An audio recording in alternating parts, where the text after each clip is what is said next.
দেখো, প্রথমেই এই অধ্যায়ে আমরা যখন শুরু করব আমাদের কাছে দুইটা টার্ম আসবে। কয়টা?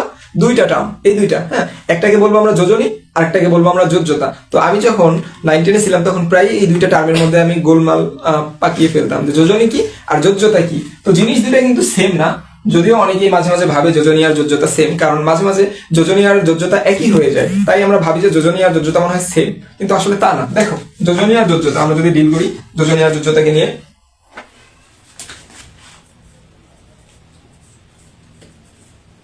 যোজনী আর এই সাইডে দিলাম আমরা যোজ্যতা। যোজ্যতা, দেখো এখন এই দুটার সূক্ষ্ম পার্থক্য আছে, যে এই পার্থক্যগুলো আমরা দেখবো। হ্যাঁ, যোজনী আর যোজ্যতার মধ্যে ছোট ছোট পার্থক্যগুলো আছে।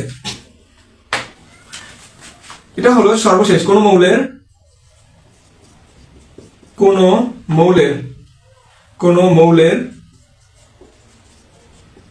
সর্বশেষ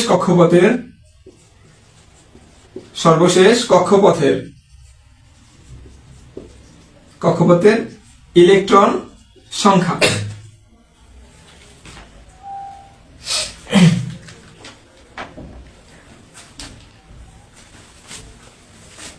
দেখো, যোজনী হচ্ছে কোন মৌলের সর্বশেষ কক্ষপথের ইলেকট্রন সংখ্যা। এটা না, সরি, এটা তো যোজ্যতা লিখে ফেললাম আমরা। যোজ্যতা আর যোজনী তো এক করে ফেলতেছি আমি আবারও। দেখো, এটা হচ্ছে আমাদের যোজ্যতা। একটা কোন মৌলের সর্বশেষ কক্ষপথে যে ইলেকট্রন থাকে এটাকে আমরা বলি তার যোজ্যতা। যোজ্যতা মানে কি? একটা মৌলের সর্বশেষ অর্থাৎ সর্বশেষ কক্ষপথকে বলা হয় ভ্যালেন্স শেল। এই ভ্যালেন্স শেলে যতটা ইলেকট্রন আছে ওইটাই তার যোজ্যতা। আর যোজনী কি বলো? যোজনী হচ্ছে একটা মৌল কতগুলো একযোজী পরমাণুর সাথে যুক্ত হতে পারে, ওইটাই তার কি বলবো আমরা? যোজনী বলবো। একটা মৌল কতগুলো একযোজী পরমাণুর সাথে যুক্ত হতে পারে। একযোজী পরমাণু হিসেবে তোমরা স্ট্যান্ডার্ড ধরে নিবা ভাইয়া পুরা হাইড্রোজেনকে, এবং তোমরা স্ট্যান্ডার্ড ধরে নিতে পারো ক্লোরিনকে। ক্লোরিন না, বেসিক্যালি তোমরা গ্রুপ যে 17 মৌলগুলো আছে, হ্যালোজেন সবাই একযোজী মৌল। আর ক্লোরিন, হ্যালোজেন ব্যতীত আমরা হাইড্রোজেনকে একযোজী মৌল ধরে নিতে পারি। হ্যাঁ, এই একযোজী মৌল, একটা মৌল একযোজী কয়টা মৌলের সাথে যুক্ত হতে পারতেছে এটাকে আমরা কি বলবো? তার যোজনী বলবো। আচ্ছা, আমি বুঝাচ্ছি, একটু উদাহরণ দিয়ে বুঝাচ্ছি, একটু ওয়েট করো, একটু সময় দাও আমাকে। দেখি তোমরা কমেন্টে কি করতেছো সবাই। আচ্ছা, ওয়ালাইকুম সালাম আরিফ, ওয়ালাইকুম সালাম সাথী। আচ্ছা, আজকে পার্টিসিপেন্ট এত কম কেন আমাদের? যারা যুক্ত হয়নি একটু দ্রুত যুক্ত হয়ে যাও। পার্টিসিপেন্ট এত কম দেখাচ্ছে কেন আজকে? এত কম। আজকে এত সুন্দর একটা ক্লাস অ্যারেঞ্জ করলাম তোমাদের জন্য।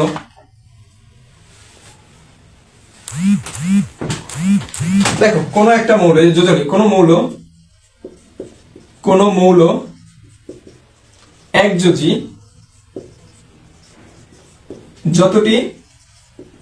যতটি মৌলের সাথে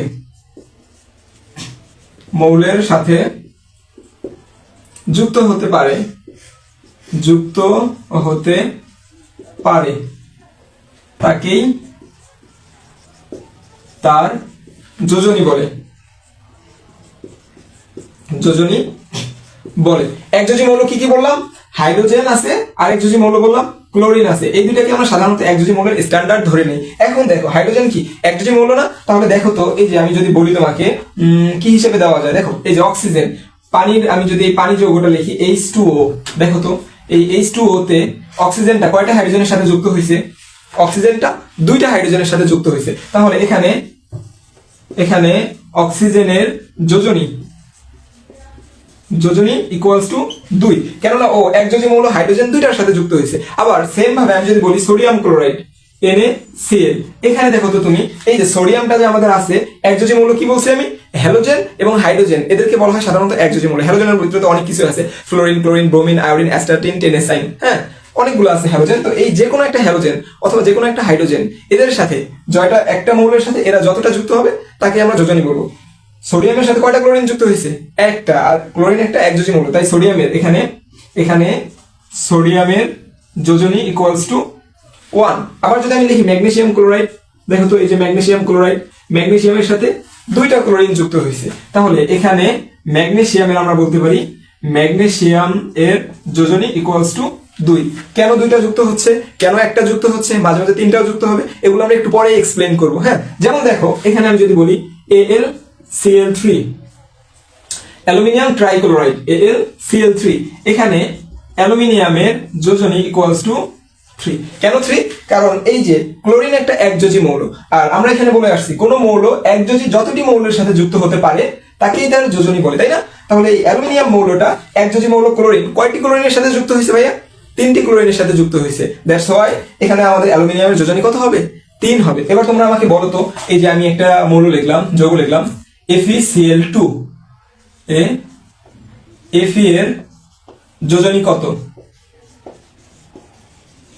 এটা যদি লিখতে পারো তাহলে আমি ভাববো যে তোমাদের টপিকসটা ক্লিয়ার হয়েছে। হ্যাঁ, বলো তোমরা FeCl2 অর্থাৎ ফেরাস ক্লোরাইডে কত বলো?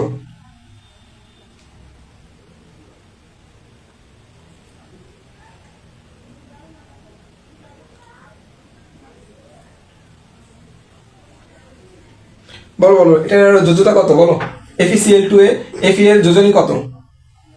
আচ্ছা 2 বলছো একজন, হ্যাঁ আরিফ বলছো 2, ধন্যবাদ, অসংখ্য ধন্যবাদ তোমাকে, তুমি বলছো 2। আচ্ছা সবাই বলতেছো 2, তার মানে আমরা বুঝতে পারছি যে এখানে FeCl2 তে Fe এর যোজনী 2। এই যোজনীটা না তোমরা একবার যদি আমি সোজা বাংলা ভাষায় বলি, একবার যদি শর্টকাট ভাষায় বলি, একবারে মানুষের ভাষায়, বইয়ের ভাষায় না, যে একটা মৌল তার শেষ কক্ষপথের যে ইলেকট্রন আছে সব মৌলই কি চায়? অষ্টক পূর্ণতা অর্জন করতে চায়, তাই না? এই অষ্টক পূর্ণতা অর্জন করার জন্য মৌলগুলো কি করে? মাঝে মাঝে মৌলকে বের করে দেয়, তার শেষ কক্ষপথ থেকে মৌলকে বের করে দেয়, কিছু কিছু ইলেকট্রনকে বের করে দেয়, হয়তো একটা ইলেকট্রনকে বের করে দিল অথবা 2টা ইলেকট্রনকে বের করে দিল, দিয়ে ও কি করবে? অষ্টক পূর্ণতা অর্জন করলো। আবার অনেকেই আছে কি যারা অধাতু, তারা অষ্টক পূর্ণতা অর্জনের জন্য একটা ইলেকট্রন গ্রহণ করে অথবা একটা ইলেকট্রন ত্যাগ করে। ত্যাগ করে কি করে? একটা ইলেকট্রন ত্যাগ করে, না সরি, একটা ইলেকট্রন গ্রহণ করে অধাতুগুলো। তো একটা ইলেকট্রন গ্রহণ করলে তার যোজনী কত বলবো আমরা? 1। 2টা ইলেকট্রন গ্রহণ করলে কত বলবো আমরা যোজনী? 2। এইভাবে একটা মৌল স্টেবিলিটি অর্জনের জন্য যতটা ইলেকট্রন গ্রহণ বা ত্যাগ করে তাকেই তার যোজনী বলে। একবারে সিম্পল ভাষা, এটা আমি লিখে দিচ্ছি, তোমরা লিখে নাও। আচ্ছা দেখো, তাহলে আমরা বুঝতে পারলাম যে মৌলের যোজনী এবং যোজ্যতা কাকে বলে। আমরা একটু উদাহরণ দিব, দেখো।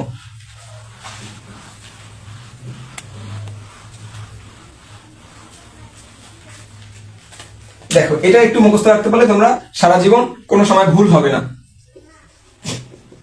একটি মৌল স্থিতিশীলতা অর্জনের জন্য, একটি মৌল অষ্টক বা দ্বিত্ব পূরণের জন্য, অষ্টক বা দ্বিত্ব পূরণের জন্য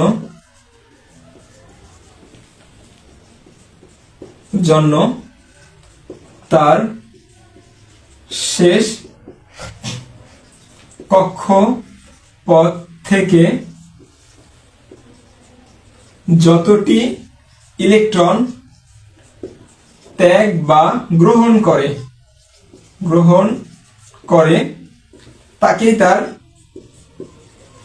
তাকেই তার যোজনী বলে।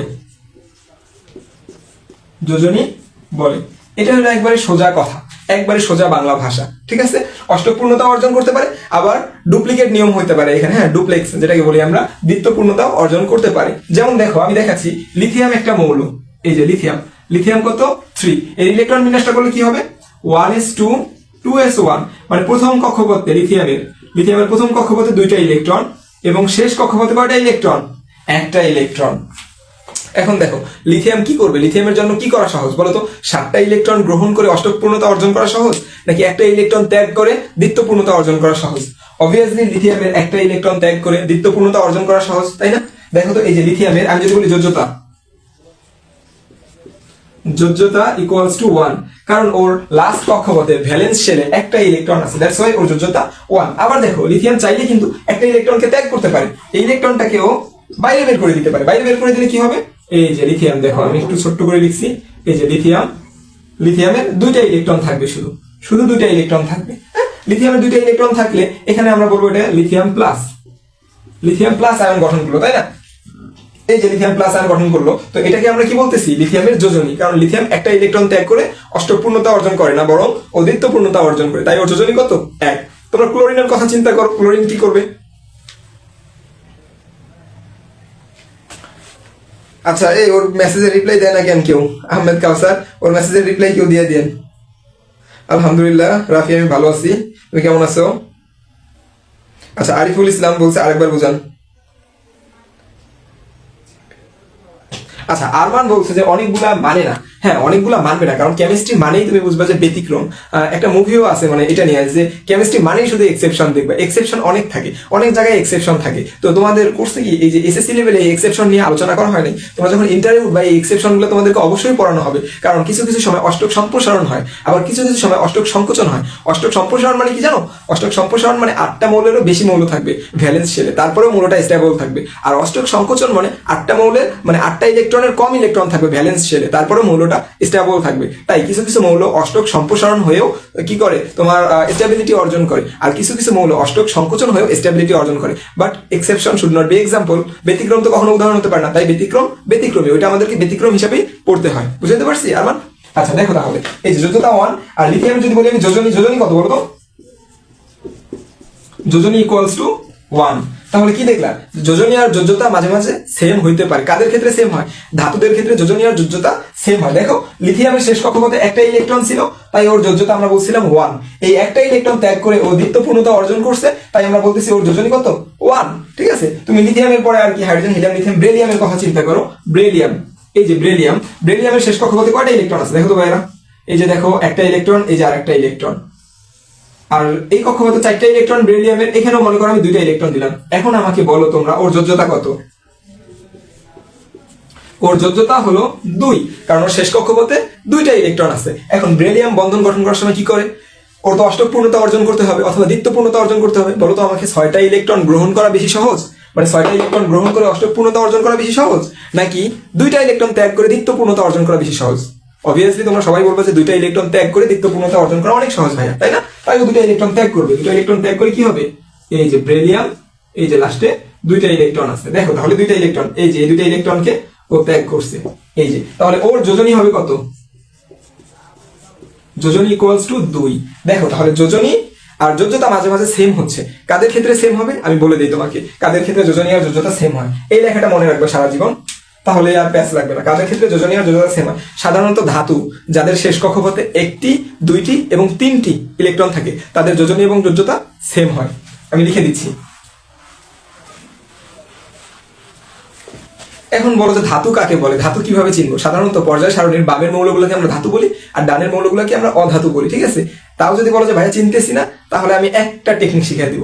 যে সকল মৌলের লাস্টে আম লেখা আছে, আম, কি বললাম? আম লেখা আছে, সরেয়া আর ম আম, সরেয়া ম আম, এই যে আম ধাতু। যে সকল মৌলের শেষে আম লেখা আছে সবাই ধাতু। যেমন তুমি বলো সোডিয়াম, পটাশিয়াম, ম্যাগনেসিয়াম, ক্যালসিয়াম সব ধাতু। Aluminium, scandium, vanadium, titanium, chromium, manganese এগুলো সব কি? ধাতু। যাদের শেষে আম লেখা আছে তারাই ধাতু। আম লেখা আছে মানেই ধাতু। এবার ধাতু চিনছো? আর একটা কথা মনে রাখবা, গ্রুপ 1 মৌলগুলো সবাই ধাতু, গ্রুপ 2 মৌলগুলো সবাই ধাতু। হ্যাঁ, এই দুইটা মনে রাখবা। আর হাইড্রোজেন কিন্তু একটা অধাতু, যদিও গ্রুপ 1 পড়ছে, এটা একটু এক্সেপশন মনে রাখতে হবে। হাইড্রোজেন এক্সেপশন, কিন্তু হাইড্রোজেন যদিও গ্রুপ 1 পড়ছে, তারপরেও হাইড্রোজেন একটা অধাতু। তাহলে দেখো এই যে ধাতু যাদের শেষে আছে তারাই আমাদের মূলত কি বলতো, সরি আম লেখা যাদের শেষে আছে তারাই আমাদের মূলত ধাতু। এ পর্যন্ত বুঝছো নাকি ডিয়ার স্টুডেন্ট? আচ্ছা, সবাই যার যার বন্ধুদের একটু মেনশন দিয়ে দাও। আর যারা আমাদের পেজে নতুন ক্লাস করতেছো তারা এক কাজ করো, আমাদের কষ্ট করে একটু আমাদের পেজে ফলো দিয়ে দিও তোমরা, হ্যাঁ, কারণ আমরা প্রতিদিন এখানে ক্লাস নিচ্ছি, তো তোমাদের কাছে নোটিফিকেশন চলে যাবে। আচ্ছা দেখো, আম যাদের শেষে আছে সবাই ধাতু, আমরা বুঝতে পারলাম। তাহলে দেখো এই ধাতুগুলো সাধারণত কি হয়? এখন দেখো, এখন তুমি বুঝবা যে সকল ধাতুর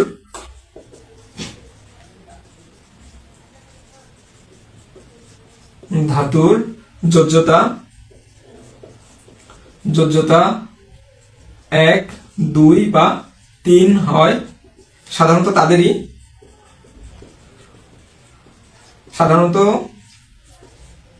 তাদের যোজনীয় সেম হয়।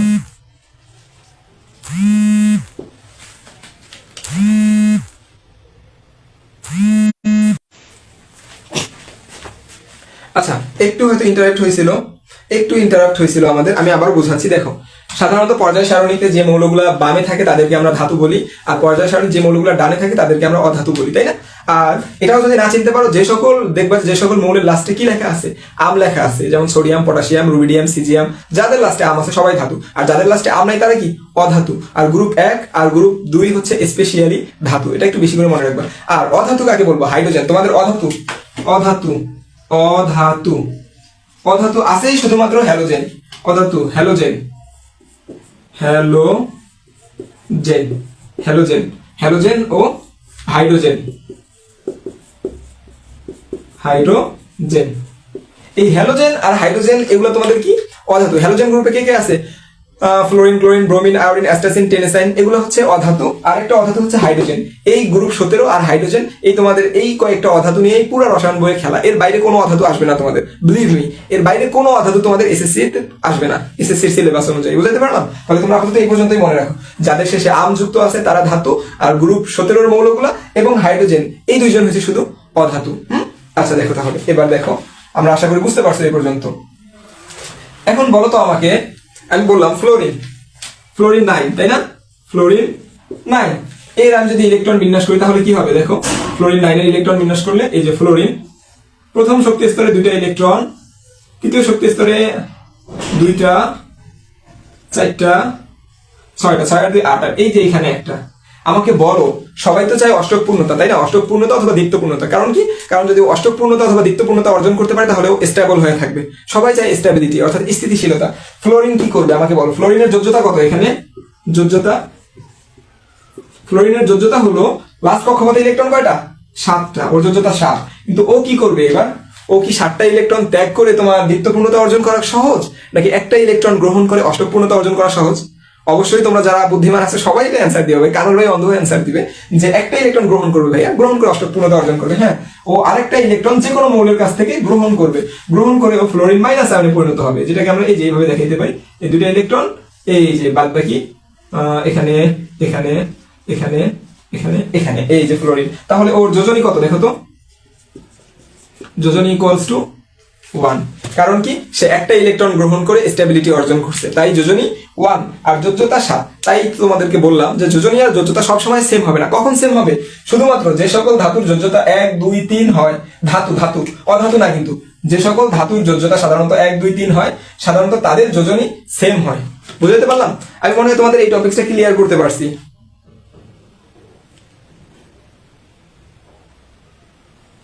আচ্ছা বলো, এই টপিকটা ক্লিয়ার হলে আমরা অন্য টপিকসে যাব। বলো তো দেখি, এই টপিকটা ক্লিয়ার কিনা তোমাদের সবার? এই টপিকটা ক্লিয়ার হলে আমরা অন্য টপিকসে যাব। এই যোজনী আর যোজ্যতা নিয়ে অনেক আলোচনা করছি আজকে। হ্যাঁ দেখো, এই টপিকটা ক্লিয়ার হলে আমরা অন্য টপিকসে যাব। দেখো, আশা করি এই টপিকটা ক্লিয়ার, আর সমস্যা থাকার কথা না। আবারও একবার বলে দিচ্ছি যে একটা মৌল স্টেবিলিটি অর্জন করার জন্য, স্টেবিলিটি অর্জন করা মানে কি? হয় অষ্টক পূর্ণতা নয় দ্বিত্ব পূর্ণতা অর্জন করার জন্য যতটা ইলেকট্রন গ্রহণ করে অথবা ত্যাগ করে, অষ্টক পূর্ণতা অথবা দ্বিত্ব পূর্ণতা অর্জন করে, তাকেই তার যোজনী বলা হয়। আর যোজ্যতা হলো লাস্ট কক্ষপথে যে কয়টা ইলেকট্রন আছে, শেষ, এক কথায় অ্যান্সার। আচ্ছা, এত এক্সপ্লেনেশন করা এটা কিছু ছিল না, তারপরেও অনেকেই প্যাচ লাগে, অনেকেই বলছিলা এই টপিকটা নিয়ে প্যাচ লাগে, এই জন্য দেখাই দিলাম। এরপরে দেখো, একাধিক যোজ্যতা আছে অনেক মৌলের, অনেক মৌলের একাধিক একাধিক যোজনী আছে, যোজনী আছে। যেমন আয়রন Fe2+ হইতে পারে, আবার Fe3+ হইতে পারে। আর কি একাধিক যোজ্যতা প্রদর্শন করে আয়রন? আর কি কি আছে একাধিক যোজ্যতা? এই তোমাদের বইয়ে একাধিক যোজ্যতা মৌল কি কি আছে? সালফার আছে, কপার আছে। কপার 1 2 যোজ্যতা প্রদর্শন করে। কপার প্লাস হইতে পারে, আবার কপার 2+ হইতে পারে। এবং সালফার কি কি হইতে পারে? একাধিক যোজ্যতা প্রদর্শন করে। সালফার 2+, 4+, 6+ পর্যন্ত হইতে পারে। সালফার 2+ হইতে পারে, সালফার 4+ও হইতে পারে, ইভেন সালফার 6+ও হইতে পারে। এখানে যোজনী 2, এখানে যোজনী 3, এখানে যোজনী 1, এখানে যোজনী 2, এখানে যোজনী 2, এখানে যোজনী 4, এখানে যোজনী 6, সবগুলো হলো যোজনী। এই যোজনী, এই কয়টা জিনিস মুখস্থ রাখলেই তোমাদের একাধিক যোজনীওয়ালা মৌলগুলো মুখস্থ হইতেছে। একাধিক যোজনী এরা প্রদর্শন করে কেন জানো? এদেরকে যখন হিট দেওয়া হয়, উত্তেজিত করা হয় হিট দিয়ে, তখন এদের একটা ফাঁকা ডি অরবিটালে একটা ইলেকট্রন লাফ দিয়ে ফাঁকা ডি অরবিটালে যায়, যার ফলে এরা কি করে? একাধিক যোজনী প্রদর্শন করে। হ্যাঁ, এটা আর এক্সপ্লেন করবো না এখন, কারণ এটা তোমাদের বইয়ে নাই, এটা বড় ক্লাসে উঠলে পড়বা। জাস্ট একটু জেনে রাখো, যখন এদেরকে হিট দেওয়া হয়, উত্তেজিত করা হয়, তখন এদের একটা ইলেকট্রন লাফ দিয়ে ফাঁকা ডি অরবিটালে যায়, তাই এরা একাধিক যোজনী প্রদর্শন করে। আশা করি এই পর্যন্ত বুঝতে পারছি সবাই, তাই না? আচ্ছা, এটা চ্যাপ্টার 5 এর ক্লাস হচ্ছে। এরপরে দেখো সবাই, আমাদের একাধিক যোজনীর পরে সুপ্ত যোজনী। বলো, সুপ্ত যোজনী কাকে বলে? বুঝছো কিনা সবাই? এই কয়েকটা জিনিস মুখস্থ রাখবা। সুপ্ত যোজনী, সুপ্ত যোজনী,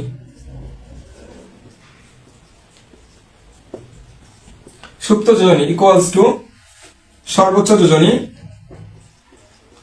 যোজনী মাইনাস সক্রিয় যোজনী।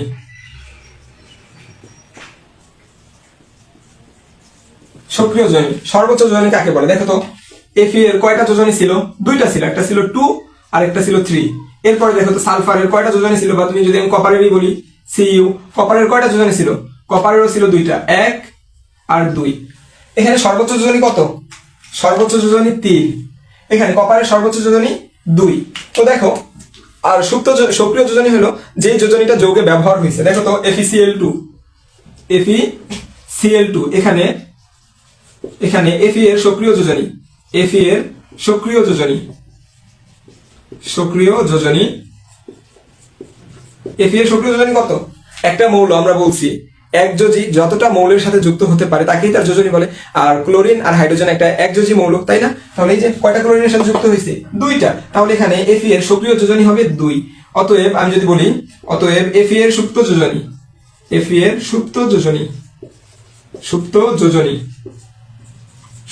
কি করবা? এই যে সর্বোচ্চ যোজনী কত? আয়রনের সর্বোচ্চ যোজনী 3, এই যে লিখলাম 3 মাইনাস সুপ্ত যোজনী মানে কি? এখানে সক্রিয় যোজনী কত আয়রনের? এই যে আমরা লিখছি Fe এর সক্রিয় যোজনী 2 ইকুয়ালস টু 1। অর্থাৎ এই যে FeCl2 যৌগে আয়রনের সুপ্ত যোজনী কত? 1। যদি আমি বলি FeCl3 তে Fe এর সুপ্ত যোজনী কত? এটা বের করো তো দেখি তোমরা পারো কিনা।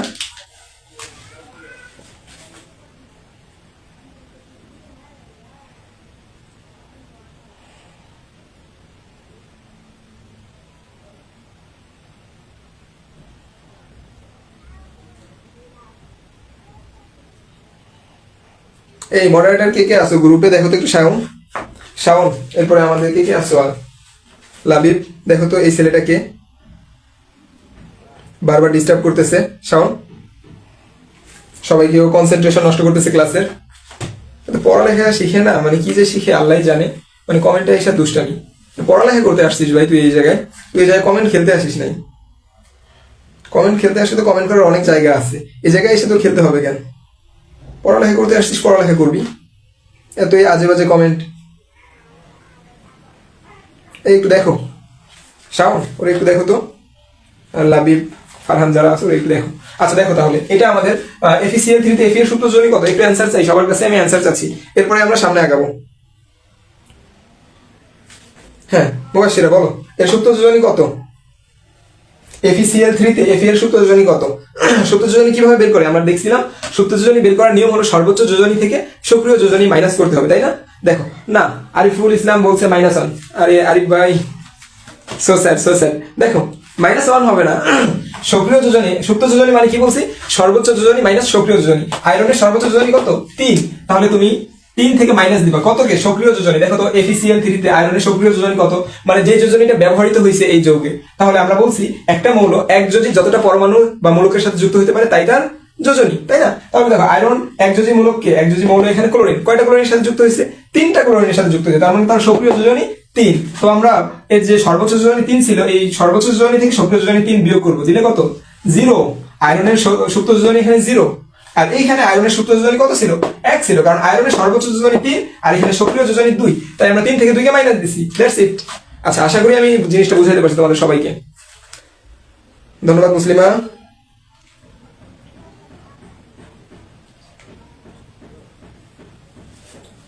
এই শাওন, ও এখনো কমেন্ট করতেছে কিভাবে? রায়হান এই ছেলেটা এখনো কিভাবে কমেন্ট করে? ওরে দ্রুত বের করে দাও। এই রিয়াদ, ওরে দ্রুত বের করে দাও। দেখো এরপরে সুপ্ত যোজনী গেল, আশা করি সবাইকে বুঝাইতে পারছি ইনশাআল্লাহ। এরপরে দেখো আমরা সামনে যাব। সুপ্ত যোজনীর পরে আমাদের এই অধ্যায় থেকে যা যা আছে দেখি আমরা সুপ্ত যোজনীর পরে কি কি আছে আমাদের। দেখো কয়েকটি মৌলের যোজনী তোমাদেরকে আমি মুখস্থ রাখতে বলবো। এই কয়েকটি মৌলের যোজনী তোমরা একটু মুখস্থ রাখবা। কয়েকটি মৌলের যোজনী, এই কয়েকটি যোজনী মুখস্থ রাখলে আপাতত তোমাদের এই এসএসসির জন্য আর কোনো যোজনী মনে রাখা লাগছে না। কয়েকটি মৌলের যোজনী, কয়েকটি মৌলের যোজনী, কয়েকটি মৌলের যোজনী এসএসসির জন্য এই কয়েকটা যোজনী মনে রাখাই এনাফ। হ্যাঁ, হাইড্রোজেন ও হ্যালোজেন। 1 নম্বরে হাইড্রোজেন ও হ্যালোজেন, হ্যালোজেন যোজনী। হাইড্রোজেন ও হ্যালোজেনের যোজনী হলো তোমার 1 সব সময়। 2 নম্বরে মনে রাখতে হবে তোমাদেরকে গ্রুপ 1 এর যোজনী 1, গ্রুপ 1 এর যোজনী, গ্রুপ 1 এর যোজনী, যোজনী কত 1। এরপরে দেখো 3 নম্বরে তোমরা মনে রাখবা গ্রুপ 2 এর যোজনী 2। এরপরে তোমরা মনে রাখবা অ্যালুমিনিয়ামের যোজনী 3, অ্যালুমিনিয়ামের যোজনী 3। এরপরে তোমরা মনে রাখবা কার্বনের 2 হতে পারে 4 হতে পারে, কার্বনের যোজনী 2 হতে পারে 4 হতে পারে। সালফারের যোজনী তোমরা মনে রাখবা কত হতে পারে, একটু আগে দেখছিলাম 2 হতে পারে 4 হতে পারে 6 হতে পারে। আর কার পরিবর্তনশীল যোজনী আছে কপার, কপারের যোজনী কত হতে পারে 1 হতে পারে আর 2 হতে পারে, 1 হতে পারে আর 2 হতে পারে। আর কি আছে আয়রন, আয়রনের যোজনী কত হতে পারে দেখলা 2 হতে পারে আর 3 হতে পারে। আর কার কার আছে দেখি। আর জিঙ্কের যোজনী 2 হতে পারে, জিঙ্কের, জিঙ্কের যোজনী 2 হতে পারে। আর ক্যালসিয়ামের যোজনী এটারও 2। বিলিভ মি ভাইয়া এই কয়টার বাইরে তোমার আর কোনো যোজনী মুখস্থ করা লাগবে না। যারা আসো দ্রুত একটু একটা স্ক্রিনশট দিয়ে রাখো, এখন যদি লেখার টাইম না হয় তুমি একটু স্ক্রিনশট দিয়ে রাখো, দ্রুত একটু স্ক্রিনশট দিয়ে রাখো। দেখো হ্যাঁ বলো সাব্বির হোসেন, শুনতেছি বলো।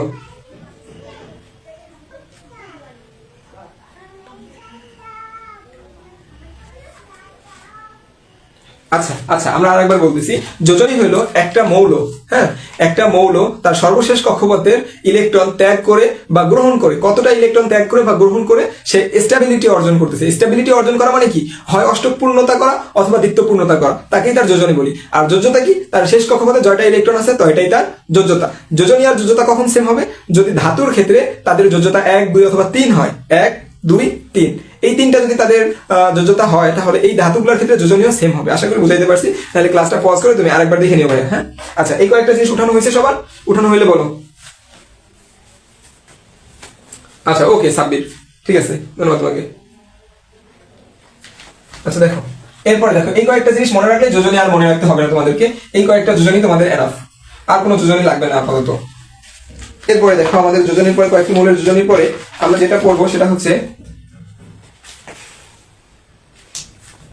বিভিন্ন যৌগে পরমাণুর যোজনী। ঠিক আছে, বিভিন্ন যৌগে আমরা পরমাণুর যোজনী দেখবো। দেখো বিভিন্ন যৌগে পরমাণুর যোজনী, বিভিন্ন যৌগে যৌগে পরমাণুর যোজনী। বিভিন্ন রকম যৌগ আছে, যেমন AlCl3 তে আছে যোজনী কত বলবো তোমরা, AlCl3 আছে, MgCl2 আছে, NaCl আছে। এরপরে আর কি কি আছে দেখো তো, PbCl2 PbCl4 PbCl2 আছে, PbCl4 আছে মানে লেড টেট্রাক্লোরাইড। এরপরে আছে আমাদের BCl3।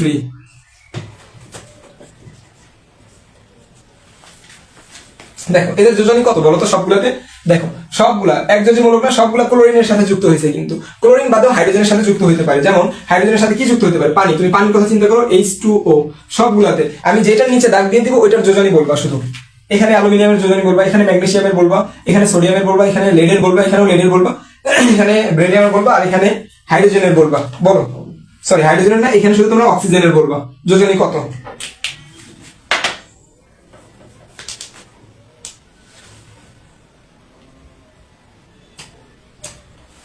আরেকটা লিখে দিলাম ZnCl2। এখানে তোমরা জিঙ্কের বলবা। যোজনীগুলা কত সবাই বলো।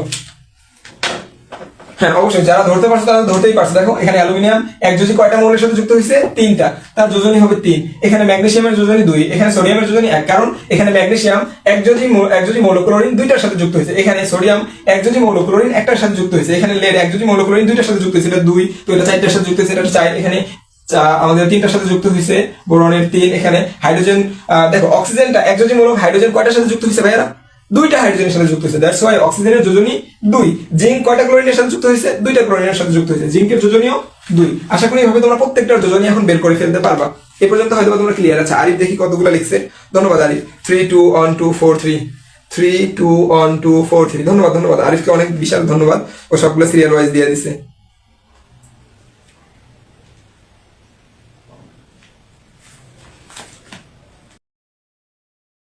হয়তোবা। আচ্ছা, আমরা ক্লাসে ফিরে সবাই একটু কনসেন্ট্রেট করো, তাহলে আমরা যোজনীগুলো সবাই বুঝলাম। হ্যাঁ, যোজনী বুঝলে এবার যৌগমূলক নিয়ে আমাদের একটু পড়তে হবে ভাইয়েরা। যৌগমূলক জিনিসটা কি মুছে দিলাম, সবাই একটু কনসেন্ট্রেট করো, সবকিছু বাদ দিয়ে একটু কনসেন্ট্রেট করো সবাই। যৌগমূলক নিয়ে আমরা একটু পড়াশোনা করব। যৌগমূলক,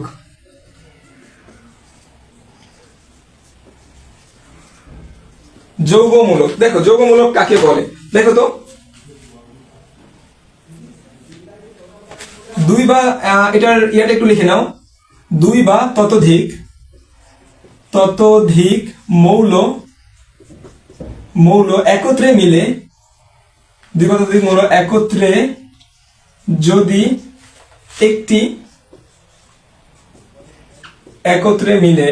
যদি একটি মৌলের মতো আচরণ করে, একটি পরমাণুর মতো আচরণ করে বলতে পারো, একটি পরমাণুর মতো বা অন্য, তোমরা মৌলের মতোই দাও, একটি মৌলের মতো আচরণ করে,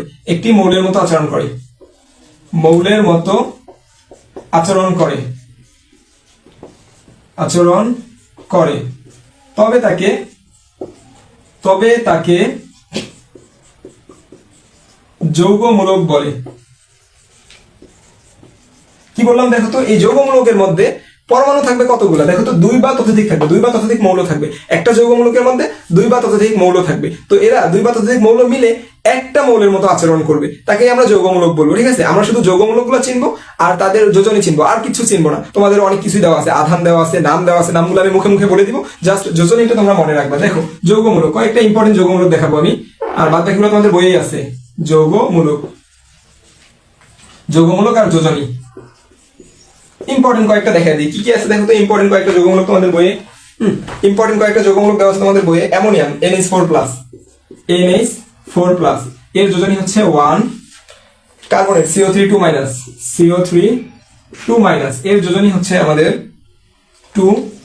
এরপরে দেখো তোমাদের আর কি আছে, হাইড্রোজেন কার্বনেট, সালফেটটা মনে রাখবা সবসময়, এটা বেশি গুরুত্বপূর্ণ। সালফেটটা লাল কলম দিয়ে না লিখলেই নয়। এটা দেখো সালফেট 2-, SO4 2-, এর যোজনী হচ্ছে 2।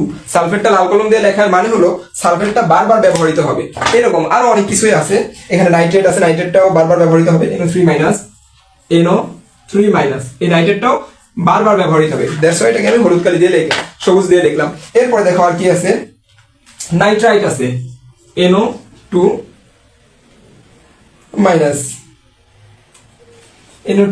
এখানেও তোমার 1-ই হবে। এই কয়েকটা আপাতত মনে রাখো। তো যৌগমূলক জিনিসটা কি বললাম, যৌগমূলক হলো দুই বা ততোধিক মৌলের একটা গুচ্ছ।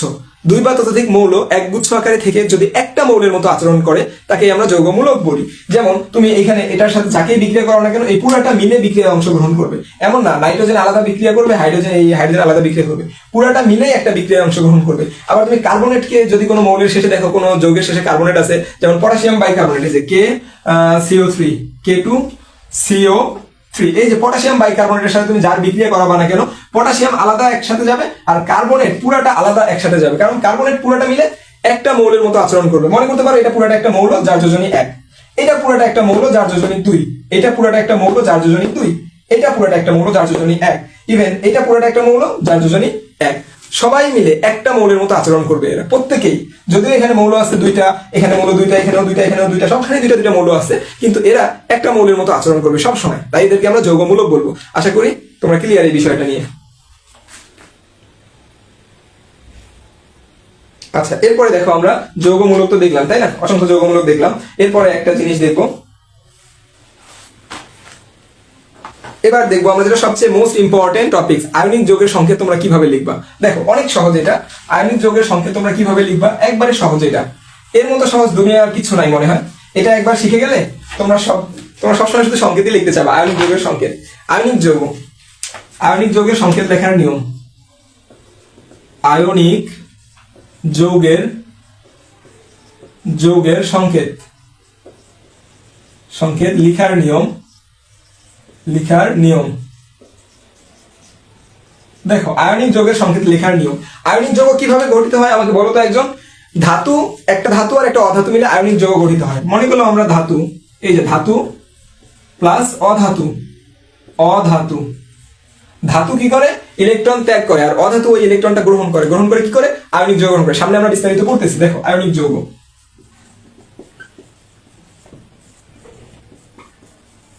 আয়নিক যৌগ, ঠিক আছে না? দেখো ধাতু আর অধাতু মিলে আয়নিক যৌগ গঠন করে। আমরা মনে করলাম এ একটা ধাতু, এ একটা ধাতু, মনে করো এ একটা ধাতু, আর মনে করো বি একটা অধাতু, বি একটা অধাতু। এর যোজনী মনে করো তোমরা, এর যোজনী মনে করো এক্স, এক্স এর জায়গায় যে কোনো কিছু হইতে পারে, আর বি এর যোজনী মনে করো তোমরা ওয়াই, ওয়াই এর জায়গায় যে কোনো কিছু হইতে পারে। তো এরা যখন যৌগ গঠন করবে, এই যে ওয়াইটা যাবে এ এর সামনে আর এক্সটা যাবে বি এর সামনে, এভাবে আয়নিক যৌগ গঠন হয়, ঠিক আছে? আশা করি তোমাদেরকে বুঝাইতে পারছি আমি। দেখো তোমাদেরকে সিম্পলি একটু বুঝাই দিই আমি। এই যে এ এর যোজনী হলো এক্স, বি এর যোজনী হলো ওয়াই। যৌগ গঠন করার সময় এক্স আসবে কার সামনে? এক্স আসবে বি এর সামনে, আর ওয়াই যাবে কার সামনে?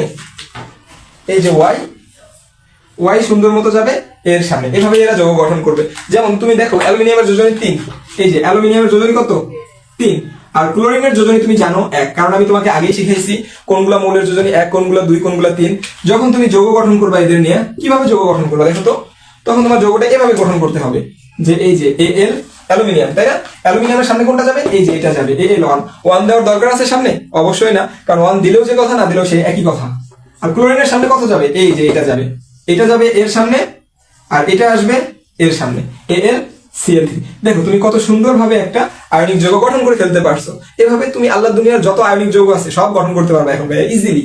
দেখো আমি আরো কয়েকটা যৌগ দেখাই দিই তোমাদেরকে। আরো কয়েকটা যৌগ কি দেখানো যায়, কি দেখানো যায়? সোডিয়াম আর ক্লোরাইড। দেখো এই দেখো সোডিয়াম, সোডিয়ামের যোজনী 1, ক্লোরিনের যোজনীও 1। তাহলে কি হবে? তাহলে হবে হলো এই 1 যাবে ক্লোরিনের সামনে, এই 1 যাবে সোডিয়ামের সামনে। 1 অন লেখার কোনো দরকার আছে? কোনোই দরকার নাই ভাইয়া 1 অন লেখার। তুমি ডাইরেক্ট লিখে দিতে পারো NaCl। 1 দিলেও যে কথা, না দিলেও ওই একই কথা। এরপরে আরো কিছু দেখবা তোমরা। আচ্ছা আরো একটা যদি তোমরা দেখতে চাও, এরকম আমি দেখাচ্ছি তোমাদেরকে।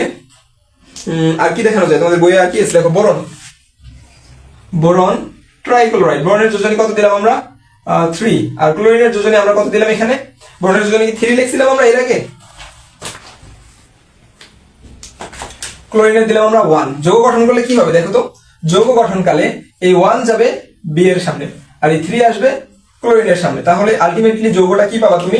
BCl3 নামক, বোরন ট্রাইক্লোরাইড নামক একটা তুমি যৌগ পাচ্ছ। দেখো তো আল্লাহর দুনিয়ার যত আয়নিক যৌগ আছে তুমি এখন গঠন করতে পারবা কি পারবা না? আমাকে বলো তো এবার। আমি আরেকটা যৌগ দিই তোমাদেরকে, এটা তোমরা গঠন করতে পারো কিনা বলো। এই যৌগটা এর মতো করে গঠন করতে পারো কিনা তোমরা? দেখো আমি আরেকটা যৌগ দিচ্ছি, আমাকে বলো দেখি। আমি যৌগ দেওয়ার সাথে সাথে তোমরা অ্যান্সার বলবা কি হবে। দেখো এই যে বোরন না লেড দিলাম আমি। মনে করো লেডের এই জায়গায় যোজনী ব্যবহার হয়েছে 4। লেডের 2টা যোজনী আছে, একটা 2 আর একটা 4। লেডের 2 ব্যবহৃত হয়েছে, মনে করো এখানে 4 ব্যবহার হয়েছে। আর ক্লোরাইড আছে এখানে, ক্লোরাইডের 1। এই যৌগটা কি হবে কেউ কমেন্টে বলো তো আমাকে, তাহলে বুঝবো আমি আমার স্টুডেন্টদেরকে বুঝাইতে সক্ষম হয়েছি এই টপিকসটা। হ্যাঁ আমিনুল ইসলাম শিহাব, ধন্যবাদ। আচ্ছা জান্নাত রাফি বলছে স্যার আসলে এখন অনেক সহজ লাগছে, ধন্যবাদ জান্নাত রাফি। এই যে বলছে আরিফ, ধন্যবাদ। আরিফ সবার আগে কমেন্ট করছে, ওকে আজকে হিউজ পরিমাণ একটা ধন্যবাদ। হ্যাঁ আর তোমরা যারা সবাই ধৈর্য ধরে ক্লাস করতেছো সবাইকেই ধন্যবাদ। ঠিক আছে, তোমরা সবাই কমেন্ট করার চেষ্টা করবা আশা করি। তাহলে এটার সংকেতটা হবে আমাদের এই যে এরকম, কিরকম হবে? এই যে ক্লোরিনের যোজনী 1, এটা যাবে হলো এই লেডের সামনে, আর এই লেডের যোজনী 4 আসবে ক্লোরিনের সামনে। আলটিমেটলি যৌগটা হবে লেড টেট্রাক্লোরাইড। এই যে দিস ইজ দা যৌগ। হ্যাঁ এখন দেখো আমরা তো যৌগ আর যৌগ দিয়ে যোজনী আমরা মৌল আর মৌল দিয়ে অর্থাৎ অধাতু আর ধাতু দিয়ে এতক্ষণ কি গঠন করলাম? আয়নিক যৌগ গঠন করলাম। এবার আমরা ধাতু আর যৌগ মূলক দিয়ে যৌগ গঠন করব, দেখি পারি কিনা, কয়জনে পারি দেখি। আচ্ছা এই পর্যন্ত আমরা গেল, তারপরে দেখো তাহলে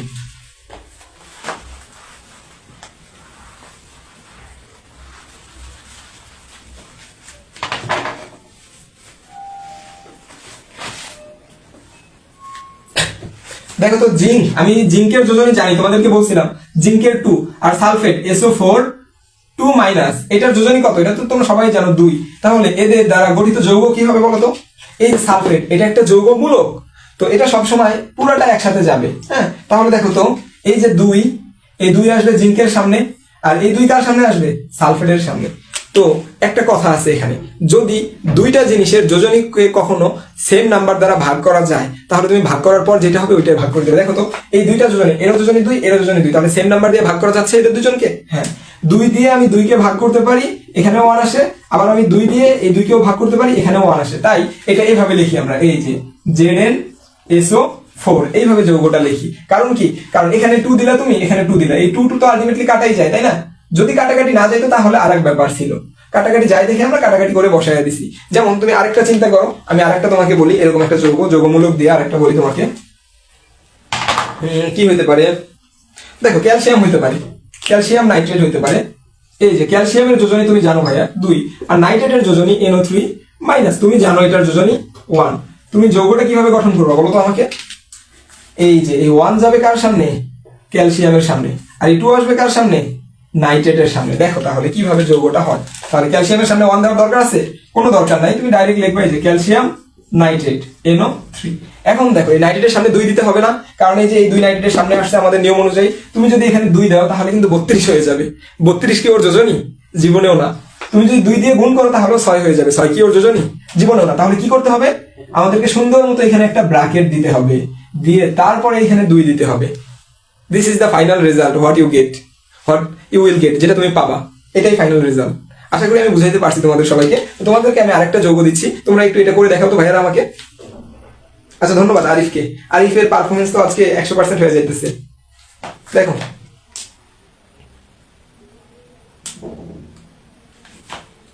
দেখো তো এটা তোমরা করো। এই যে আবারও ক্যালসিয়াম দিলাম, ক্যালসিয়ামের 2, আর নাইট্রেট না লেড দিব এবার নাইট্রেট দিব না, এবার লেড দিব, পিবি লেড দিব। এবার কত দেওয়া যায়? লেডের যোজনী 2টা আছে, একটা হলো 2 আর একটা হলো আমাদের 4। কোনটা দিব এটা চিন্তা করতেছি, 2 দিব নাকি 4 দিব বলো, তোমরাই বলে দাও। লেডের যোজনী কত দিব? 2 দিলেও হয়, 4 দিলেও হয়। PO4 দিলাম, সরি PO4 দিলাম আমরা, PO4 এর যোজনী আমরা জানি 3, PO4 3 মাইনাস। এটা তোমরা যৌগ গঠন করো। এই যৌগটা গঠন করে একজন দেখো, একবারে সহজ। এই 3 আসবে এই ক্যালসিয়ামের সামনে, আর এই 2 আসবে এই ফসফেটের সামনে। এটা গঠন করলে কি হবে? আমি জাস্ট ফাইনালি গঠন করে দিচ্ছি তোমাদেরকে। এই যে ক্যালসিয়ামের সামনে কত আসবে? 3 আসবে। এরপরে এই যে 2 আসবে কার সামনে? PO4 3 minus. এখানে যদি 3 দেই, এই 2 যদি এখানে দেই, তাহলে কত হয়ে যাবে? 42 হয়ে যাবে। আমি কি তাই চাই? না, আমরা ব্র্যাকেট দিব, ব্র্যাকেট দিয়ে আমরা এখানে 2 দিব। This is the final result, what you will get, যেটা তুমি পাবা। আশা করি এই পর্যন্ত সবাই বুঝতে পারছো। আচ্ছা, ধন্যবাদ আরিফ। আর একটা কথা, এদেরকে যদি দেখবা যে এদের দুজনের মধ্যে যদি কোনো সাধারণ গুণনীয়ক থাকতো, অর্থাৎ এদের দুজনকে যদি একই সংখ্যা দ্বারা ভাগ করা যাইতো, তাহলে আমরা আগে ভাগ করে নিতাম, নিয়ে দেন আমরা বসাইতাম। যেমন দেখো অক্সিজেন আর কার্বন ডাই অক্সাইড, এই যে তোমরা জানো কার্বনের যোজনী 4 আর অক্সিজেনের যোজনী 2। এদের দ্বারা যৌগ গঠন করলে কি হয় বলতো? এদের দ্বারা যৌগ গঠন করলে হয় এই 4 যাবে অক্সিজেনের সামনে, আর এই 2 যাবে কার্বনের সামনে। তাহলে কি হবে? C2O4। কিন্তু C2O4 নামে কোনো যৌগ কি তুমি দেখতে পাও পৃথিবীতে? দেখতে পাবা না। কারণ কি? কারণ এদের দুজনকে একই সংখ্যা দ্বারা ভাগ করা যায়। দেখো 4কে তুমি 2 দ্বারা ভাগ করতে পারতেছো, 4 ভাগ তুমি 4কে 2 দ্বারা ভাগ করলে 2 আসতেছে, আর 2কে 2 দ্বারা ভাগ করলে তোমার 1 আসতেছে। তাই এই যৌগটা এটা হবে না, এটা না হয়ে কি হবে? এখানে হবে C1O2, সামনে 1 দেওয়ার দরকার নাই, তার মানে কার্বন ডাই অক্সাইড। আজকে বুঝতে পারছো তো কার্বন ডাই অক্সাইড জিনিসটা কিভাবে হয়? এই যে এইভাবে হয় কার্বন ডাই অক্সাইড জিনিসটা। আশা করি আমি তোমাদেরকে বুঝাইতে পারছি। সবাই বুঝলে একটু ক্লিয়ার বলো তো? অনেক কষ্ট করে বুঝাইতেছি ভাইয়া, একটু ক্লিয়ার বলো। হ্যাঁ, এই তো আমিরুল ইসলাম শিহাব, ধন্যবাদ। ওকে, সবাই বুঝাইতে পারলে জিনিসটা একটু ক্লিয়ার বলো আমাকে, তাহলে ভালো লাগবে। যারা যারা বুঝছো জিনিসটা মনে হবে যে না সার্থক। এরপরে আমরা দেখবো যৌগের রাসায়নিক সংকেত লেখার নিয়ম। যৌগের রাসায়নিক সংকেত লেখার কিছু নিয়ম আছে, এই নিয়মগুলো আমরা দেখবো এবার। যৌগের রাসায়নিক সংকেত লেখার নিয়ম। যৌগের রাসায়নিক সংকেত লেখার নিয়ম।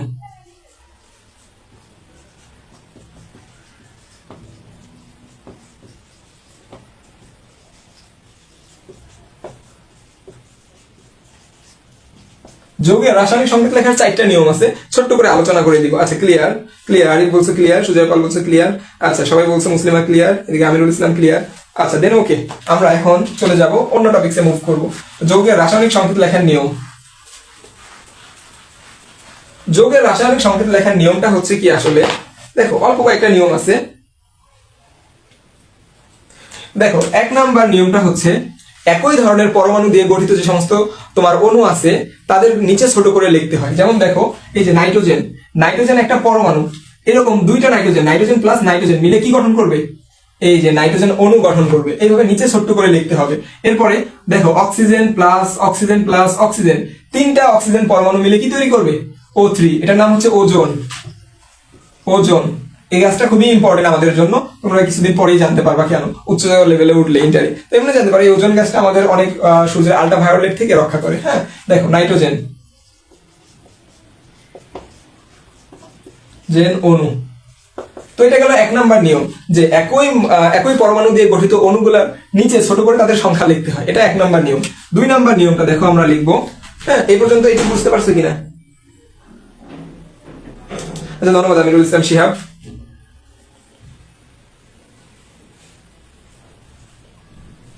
দেখো ভিন্ন পরমাণু দিয়ে গঠিত যৌগের সংকেত, ভিন্ন পরমাণু দিয়ে গঠিত যৌগের সংকেত, গঠিত যৌগের সংকেত। এটা হলো প্রথমটা একই পরমাণু দিয়ে গঠিত একই পরমাণু দিয়ে গঠিত অণুর সংকেত, আর এটা হলো ভিন্ন পরমাণু দিয়ে গঠিত যৌগের সংকেত। দেখো তো তাহলে কিভাবে হয়। এই যে আমরা যদি পানি বলি, পানির কথা বলি, পানিতে কি আছে, হাইড্রোজেন আছে কয়টা, হাইড্রোজেন আছে 2টা, আর অক্সিজেন আছে কয়টা, 1টা। তাহলে এটাকে কিভাবে লিখবা, এই যে হাইড্রোজেন 2টা, তুমি এখানে 2টা হাইড্রোজেন দিবা, একটা অক্সিজেনকে দিবা, তাই না? দেখো কিভাবে জিনিসটা আসছে, এটা হলো যোজনী, হাইড্রোজেনের যোজনী ছিল 1, তাই না, এই যে 1, আর অক্সিজেনের যোজনী ছিল 2। এই জিনিসটাই আমরা জাস্ট কি করছি, উল্টা পাল্টা করে দিছি। এই 1 কে দিছি আমরা অক্সিজেনের সামনে, আর এই 2 কে দিছি আমরা হাইড্রোজেনের সামনে। সেম ভাবে তোমরা আরেকটা বলো তো উদাহরণ, কেউ আমাকে সেম ভাবে একটা উদাহরণ বলতে পারো তোমরা চাইলে। দেখো অ্যালুমিনিয়ামের যোজনী কত, এই যে অ্যালুমিনিয়ামের যোজনী কিন্তু 3, আর অক্সিজেনের যোজনী 2। তোমরা চাইলে এটা দিয়েও যৌগ গঠন করে দেখাইতে পারো আমাকে। এই 2 যাবে অ্যালুমিনিয়ামের সামনে, আর এই 3 আসবে অক্সিজেনের সামনে। তাহলে কিরকম হবে জিনিসটা দেখতে, এই যে Al এর সামনে আসবে 2, Al2 অ্যালুমিনিয়াম, আর এই 3 আসবে আমাদের অক্সিজেনের সামনে, এই যে 3 ট্রাইঅক্সাইড। এই যে এইভাবে লিখতে হয়, যে ভিন্ন পরমাণু দিয়ে গঠিত যৌগের সংকেত যখন লিখবা তখন একজনের যোজনী আরেকজনের ঘাড়ের উপরে দিবা, ঘাড়ের উপরে না, পায়ের নিচে দিবা। একজনের যোজনী আরেকজনের সংকেতের পায়ের নিচে দিলেই হয়ে যাবে। দেখো এখন লাস্টে আমাদের 3 নাম্বার রুলসটা আমরা দেখবো। আমরা 3 নাম্বার রুলসটা দেখবো এবার কিভাবে লিখতে হয়। এটাকে নীল কলম দিয়ে লিখছি, একটা কারণ আছে। দেখো কারণটা হলো আমরা এতক্ষণ যেটা নিয়ে আলোচনা করতেছিলাম, কারণটা কিন্তু এটাই, এর বাইরে কোনো কারণ নাই। হ্যাঁ আচ্ছা দেখো, দুটি মৌলের যোজনী, যোজনী মানে শুধু আমার ওকার হয়ে যায়, যোজনী একটি সাধারণ সংখ্যা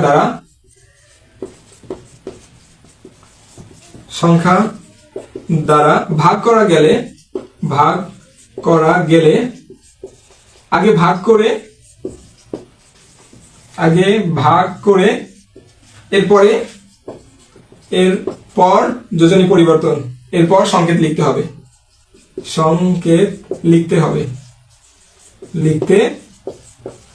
কিভাবে, ওই যে আমি তোমাদেরকে বললাম কার্বনের যোজনী 4, অক্সিজেনের যোজনী 2। দেখো তো 2টাকে কি একই সংখ্যা দ্বারা ভাগ যায় না, 2কেও 2 দ্বারা ভাগ করতে পারো তুমি, আবার 4কেও 2 দ্বারা ভাগ করতে পারো, তাই না? পারো, পূর্ণ সংখ্যা আসতে হবে সেক্ষেত্রে। তুমি যদি বলো যে আমি 2কে 4 দ্বারা ভাগ করবো, হ্যাঁ 2কে 4 দ্বারা ভাগ করা যাবে, কিন্তু পূর্ণ সংখ্যা তো তুমি পাবা না, দশমিক সংখ্যা পাবা। আর আমরা রাসায়নিক যৌগে দশমিক সংখ্যা রাখতে চাই না, আমরা যৌগের সামনে কোনো দশমিক সংখ্যা রাখি না সচরাচর, তাই না?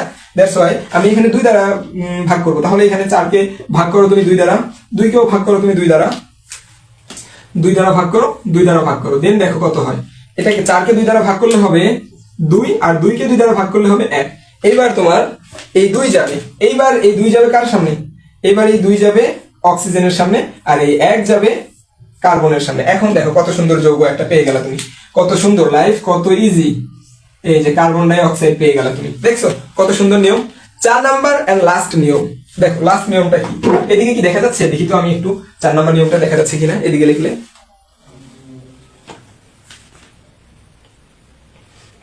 হ্যাঁ দেখা যাচ্ছে, এদিকে লিখলেও দেখা যাচ্ছে। 4 নাম্বার নিয়মটা আমি এদিকেই লিখি, কারণ ওইদিকে আর আমাদের জায়গা নেই, একবারে এগুলো থাক। 4 নাম্বার নিয়মটা এদিকে লিখি। 4 নাম্বার নিয়মটা ছোট, যৌগমূলক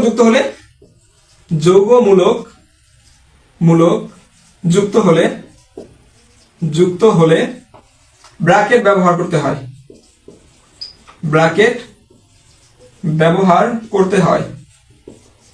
করতে হয়। যৌগমূলক যখন যুক্ত হবে তখন কি করবা, ব্র্যাকেট ব্যবহার করবা। কিভাবে দেখো, আমি একটু আগে দেখাইছি তোমাকে। দেখো ক্যালসিয়ামের তুমি জানো 2, আর এই যে NO3- ওর জানো তুমি 1। তাহলে দেখো তো যৌগমূলক যুক্ত হলে তুমি কি করবে, অবশ্যই ব্র্যাকেট ব্যবহার করবা, কারণ এই 1 যাবে ক্যালসিয়ামের সামনে আর এই 2 আসবে নাইট্রেটের সামনে। তাই তোমাকে লিখতে হবে এই যে এইভাবে, calcium nitrate, calcium nitrate NO3। এখন এই 2 যে আসবে নাইট্রেটের সামনে, তুমি কি এখানে 2 কে বসাইতে পারবা? তাহলে তো 32 হয়ে যাবে। নাকি তুমি 2 দিয়ে 3 কে গুণ করে 6 বানাবা? কিচ্ছু করবা না, তুমি জাস্ট তুমি একটা ব্র্যাকেট দিবা এই যৌগমূলকটাকে, দিয়ে বাইরে 2 লিখে দিবা। এটাই 4 নাম্বার নিয়ম। এইভাবে করে আমরা একটা বিভিন্ন যত রকম আয়নিক যৌগ আছে সবার সংকেত আমরা এইভাবে করে লিখতে পারি। আশা করি তোমরা সবাই ক্লিয়ার এই পর্যন্ত, তাই না? একটু আমাকে বলে দাও ডিয়ার স্টুডেন্টরা, এই পর্যন্ত ক্লিয়ার হলে।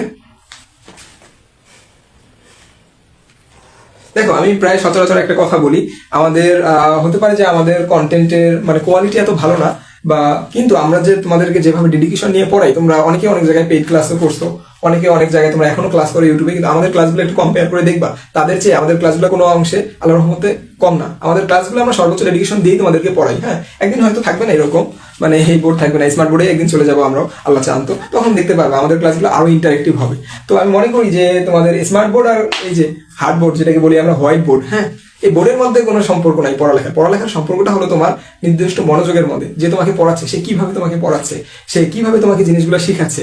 কারণ পড়াইতে সবাই পারে, কিন্তু দেখবা যে কেউ কেউ পড়ানোর স্টাইলটা অন্যরকম, হ্যাঁ, তাদের বোঝানোর স্টাইলটা অন্যরকম। তো তাদের তুমি দেখবা যে অনেক টিচার আছে, তুমি একজন টিচারের কথাবার্তা অনেক সহজেই বুঝে যাও, আরেকজনের কথা বুঝো না, হতেই পারে এটা, তাই না?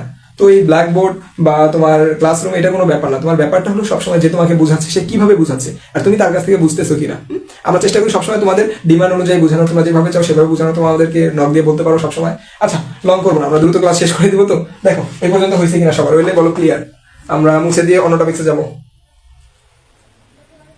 আচ্ছা, ধন্যবাদ তোমাদেরকে। আচ্ছা, এই যে মুজাহিদ বলতেছে ও নিউ স্টুডেন্ট। আচ্ছা, আমাদের যারা নতুন স্টুডেন্ট ক্লাস করতেছো একটু কাইন্ডলি আমাদের ইকরা পাঠশালার পেজে ফলো দিয়ে দিও, তাহলে তোমরা আমাদের প্রিভিয়াস ক্লাসগুলো আমাদের তোমরা ইকরা পাঠশালার ইউটিউব চ্যানেলে পাবা। আর আমাদের ইকরা পাঠশালার পেজ ফলো করে দিলে প্রতিদিন আমরা রাত 9টায় ক্লাস নিচ্ছি 7 ডেজ চ্যালেঞ্জের। এরপরে তোমাদের ম্যাথ আসবে, দেন বায়োলজি আসবে, ফিজিক্স আসবে, এরপরে ইংলিশ আসবে, সব পাবা ধীরে ধীরে। হ্যাঁ, আচ্ছা দেখো, ধন্যবাদ মুবাশিরা। এরপরে দেখো আমরা দেখলাম যোগের সংকেত কিভাবে লেখে। এবার আমরা সবগুলা দ্রুত পড়াবো। হ্যাঁ, যারা শেষ পর্যন্ত আসো ধৈর্য ধরে, তারাই বিজয়ী হবা। কারণ একটা কথা মনে রাখবা, একটা জিনিস অর্জন করতে গেলে তোমার 2-3টা বিষয় লাগবে। লেগে থাকা নামক একটা বিষয় আছে, লেগে থাকতে হবে। লেগে থাকতে কিন্তু সবাই পারে না। ধৈর্য ধারণ করার একটা বিষয় আছে, ধৈর্য ধারণ করতে হবে তোমাকে। ধৈর্য ধারণ সবাই করতে পারে না। যারা ধৈর্য ধারণ করতে পারে তারাই শেষ পর্যন্ত বিজয়ী হয়, কারণ আল্লাহ তাআলা নিজেই বলছে যে আল্লাহ ধৈর্যশীলদের সাথে আছে, তাই না? এটা কোরআন মজিদের একটা আয়াত, আমার আয়াতটা মনে নাই, কিন্তু তোমার বাংলাটা মনে আছে যে আল্লাহ সবসময় ধৈর্যশীলদের সাথে আছে। তোমরা ধৈর্য ধারণ করো এবং তোমরা লেগে থাকো, দেখো ভালো কিছু হবে ইনশাআল্লাহ। যে যেখানে পড়তেছো ভালোভাবে পড়ো, এটাই শুধু কামনা তোমাদের জন্য, এবং ভালো রেজাল্ট করো তোমরা। দেখো এরপরে আমরা পড়বো আণবিক সংকেত ও গাঠনিক সংকেত। আণবিক সংকেত আর গাঠনিক সংকেত নিয়ে পড়বো আমরা একটু। নিচে পড়ছে আমার আণবিক সংকেত ও গাঠনিক সংকেত। আণবিক ও গাঠনিক সংকেত, গাঠনিক সংকেত, আণবিক ও গাঠনিক সংকেত। আমরা যদি একটু কম্পেয়ার করি এই দুইটার মধ্যে, বেশি না 2 মিনিটে আমরা শেষ করে দিব আণবিক আর গাঠনিক সংকেত। একটু কম্পেয়ার করি, আমরা এদিকে আণবিক সংকেত লিখি। আমাদের রিভিশন ক্লাস তো এত লং করবো না, আমরা আণবিক ও গাঠনিক।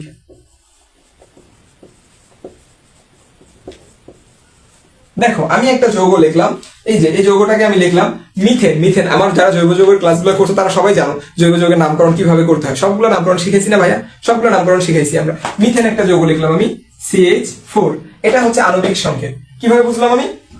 আণবিক সংকেত দ্বারা কি কি বুঝতেছি আমি? যে এই যৌগতে কয়টা পরমাণু আছে, এই যৌগতে কয়টা মূলক আছে। আণবিক সংকেত দ্বারা এগুলাই বোঝা যায়, তাই না? কতটা অণু আছে, কতটা পরমাণু আছে। এটার যদি আমি গাঠনিক সংকেত লিখি, গাঠনিক সংকেত কিভাবে লিখবো? যারা জৈব যৌগের ক্লাস করছে তাদের কাছে এটা একবারে পানির মতো ইজি। কার্বনের যোজনী 4, তাই কার্বনের 4টা হাত বের হবে। হাইড্রোজেনের যোজনী 1, তাই হাইড্রোজেনের 1টা হাত বের হবে। 4টা হাইড্রোজেন কার্বনকে 4 হাত দিয়ে ধরে ফেলবে। এই যে কার্বন 4 হাত দিয়ে 4টা হাইড্রোজেনকে ধরে ফেলবে। এরপরে দেখো আর কি কি আছে। আমি যদি তোমাদেরকে বলি পানি, H2O, এখানে তোমরা সবাই জানো অক্সিজেনের যোজনী 2, হাইড্রোজেনের যোজনী 1, তাই একটা অক্সিজেন এই যে 2টা হাইড্রোজেনকে ধরবে। এই যে 2 হাত দিয়ে 2টা হাইড্রোজেনকে ধরবে। তাহলে দেখো তো আণবিক সংকেত দ্বারা আমরা কি কি বুঝতে পারতেছি? একটা যৌগে কতগুলা অণু আছে, একটা যৌগে কতগুলা পরমাণু আছে। আর গাঠনিক সংকেত দ্বারা আমরা কি বুঝতে পারতেছি? একটা অণু কিভাবে সাজানো আছে, কয়টা বন্ধন দ্বারা কার সাথে যুক্ত আছে, তাই না? এগুলাই। তাহলে গাঠনিক সংকেত আমাদেরকে কি বলে? আণবিক সংকেত আমাদেরকে বলে কত সংখ্যক অণু আছে যৌগে, কত সংখ্যক অণু আছে যৌগে, কত সংখ্যক অণু আছে। আণবিক সংকেত আমাদেরকে বলে যৌগে কত সংখ্যক অণু বা পরমাণু আছে, অণু বা পরমাণু আছে। আর গাঠনিক সংকেত আমাদেরকে বলে কিভাবে আছে, তারা কিভাবে সজ্জিত আছে, মানে এই যৌগে অণু বা পরমাণুগুলো কিভাবে বন্ধনীর মাধ্যমে যুক্ত আছে, তাই না, কিভাবে সাজানো আছে। গাঠনিক সংকেত আমাদেরকে বলে কিভাবে সাজানো আছে, কিভাবে সাজানো আছে, কিভাবে সাজানো আছে। আশা করি সবাই বুঝতে পারছো এই পর্যন্ত, কারো কোনো ডাউট নাই? আচ্ছা, কারো কোনো ডাউট থাকলে আমাকে বলতে পারো কমেন্টে, তোমরা তো আসোই কমেন্টে নাকি, বলো কারো কোনো ডাউট আছে কিনা গাঠনিক সংকেত আর আণবিক সংকেতের মধ্যে।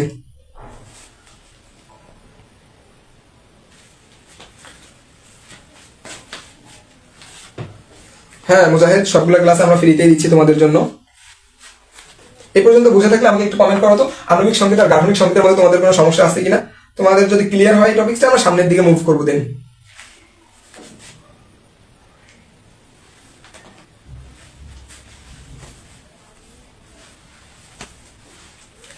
হ্যাঁ জি, আচ্ছা দেখো তোমাদের ক্লিয়ার কিনা টপিকস গুলা। এরপরে আমরা সামনের টপিক্সে মুভ করবো, তোমরা যদি ক্লিয়ার হয়। কমেন্ট আসতেছে না কেন? কমেন্ট আসতে একটু দেরি হচ্ছে মনে হয়। আচ্ছা ধন্যবাদ মুজাহিদ। আচ্ছা দেখো, তাহলে আমরা গাঠনিক সংকেত আর আণবিক সংকেত হয়তো তোমাদেরকে বুঝাইতে পারছি। তারপরেও যদি কারো কোনো ডাউট থাকে আমাকে বলতে পারো, তারপরে আমরা আবারও বুঝাবো, একটু বুঝে যাও, কারণ এর পরবর্তীতে তোমাদের আর এই জিনিসগুলো বোঝার সুযোগ নাই, সুযোগ খুব কম আছে। পরীক্ষা ঘনিয়ে আসতেছে, অনেক কম সুযোগ আছে এই জিনিসগুলো বোঝার। আচ্ছা দেখো, এরপরে আমরা শিখবো এবার অষ্টক নিয়ম এবং দুইয়ের নিয়ম। অষ্টক ও দুইয়ের নিয়ম, দুইয়ের নিয়ম,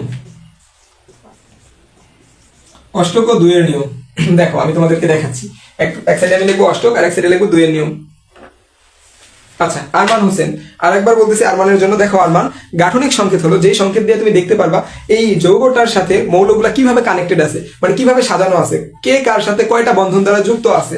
আর তোমার আণবিক সংকেতটা হলো এই সংকেতের মাধ্যমে তুমি বুঝতে পারবা যে একটা যৌগ কয়টা অণু আছে, একটা যৌগে কয়টা অণু আছে। যেমন দেখো তুমি নাইট্রোজেন, এই যে নাইট্রোজেন, দুইটা নাইট্রোজেন মিলে কি তৈরি করে, এই যে নাইট্রোজেন দুইটা পরমাণু মিলে একটা নাইট্রোজেন অণু তৈরি করে। তুমি এই সংকেতটাকে বলি আমরা আণবিক সংকেত। এটা দেখে তুমি কি বুঝতেছো? তুমি এটা দেখে বুঝতেছো যে নাইট্রোজেন একটা অণু যেখানে নাইট্রোজেনের দুইটা পরমাণু আছে, তাই না। আর আমি যদি গাঠনিক সংকেত লিখি এটার তিনটা বন্ড, কারণ নাইট্রোজেনের যোজনী 3 হয় সাধারণত, এই যে তিনটা বন্ড দ্বারা, তার মানে তুমি বুঝতেছো যে একটা নাইট্রোজেন আরেকটা নাইট্রোজেনের সাথে তিনটা বন্ধনী দ্বারা যুক্ত আছে, মানে তাদের বন্ধনী মানে যোজনী 3 করে। দেখো তো তুমি বুঝতে পারতেছো না কিভাবে সাজানো আছে এটা দ্বারা, এটা দ্বারা বুঝতে পারতেছো তুমি কিভাবে যুক্ত আছে, কয়টা যুক্ত আছে, এটাই জাস্ট ইট। আর তুমি একটু ভিডিওটা পজ করে পিছন থেকে দেখবা, ইনশাআল্লাহ বুঝে যাবা। অষ্টক ও দুইয়ের নিয়ম। অষ্টকের নিয়ম হলো অষ্টক অষ্টক আর দুই বা দ্বিত্ব লিখলাম আমি। হ্যাঁ দ্বিত্ব, এটাকে দ্বিত্বই বলে মনে হয়, সারা জীবন তো এটা দ্বিত্বই বলে আসলাম। দেখো অষ্টক আর দুইয়ের নিয়ম, একটা মৌলের শেষ কক্ষপথে 8টা ইলেকট্রন মিল করে, মানে 8টা ইলেকট্রন গ্রহণের মাধ্যমে এবং ত্যাগের মাধ্যমে শেষ কক্ষপথে 8টা ইলেকট্রন মিল করাকে বলি অষ্টক পূরণ হওয়া। আর ইলেকট্রন গ্রহণ করে অথবা ত্যাগ করে একটা মৌলের শেষ কক্ষপথে 2টা ইলেকট্রন মিল করার প্রক্রিয়াকে আমরা বলি কি দুইয়ের নিয়ম, তাই না। আচ্ছা এই পর্যন্ত সবাই বুঝছো আশা করি।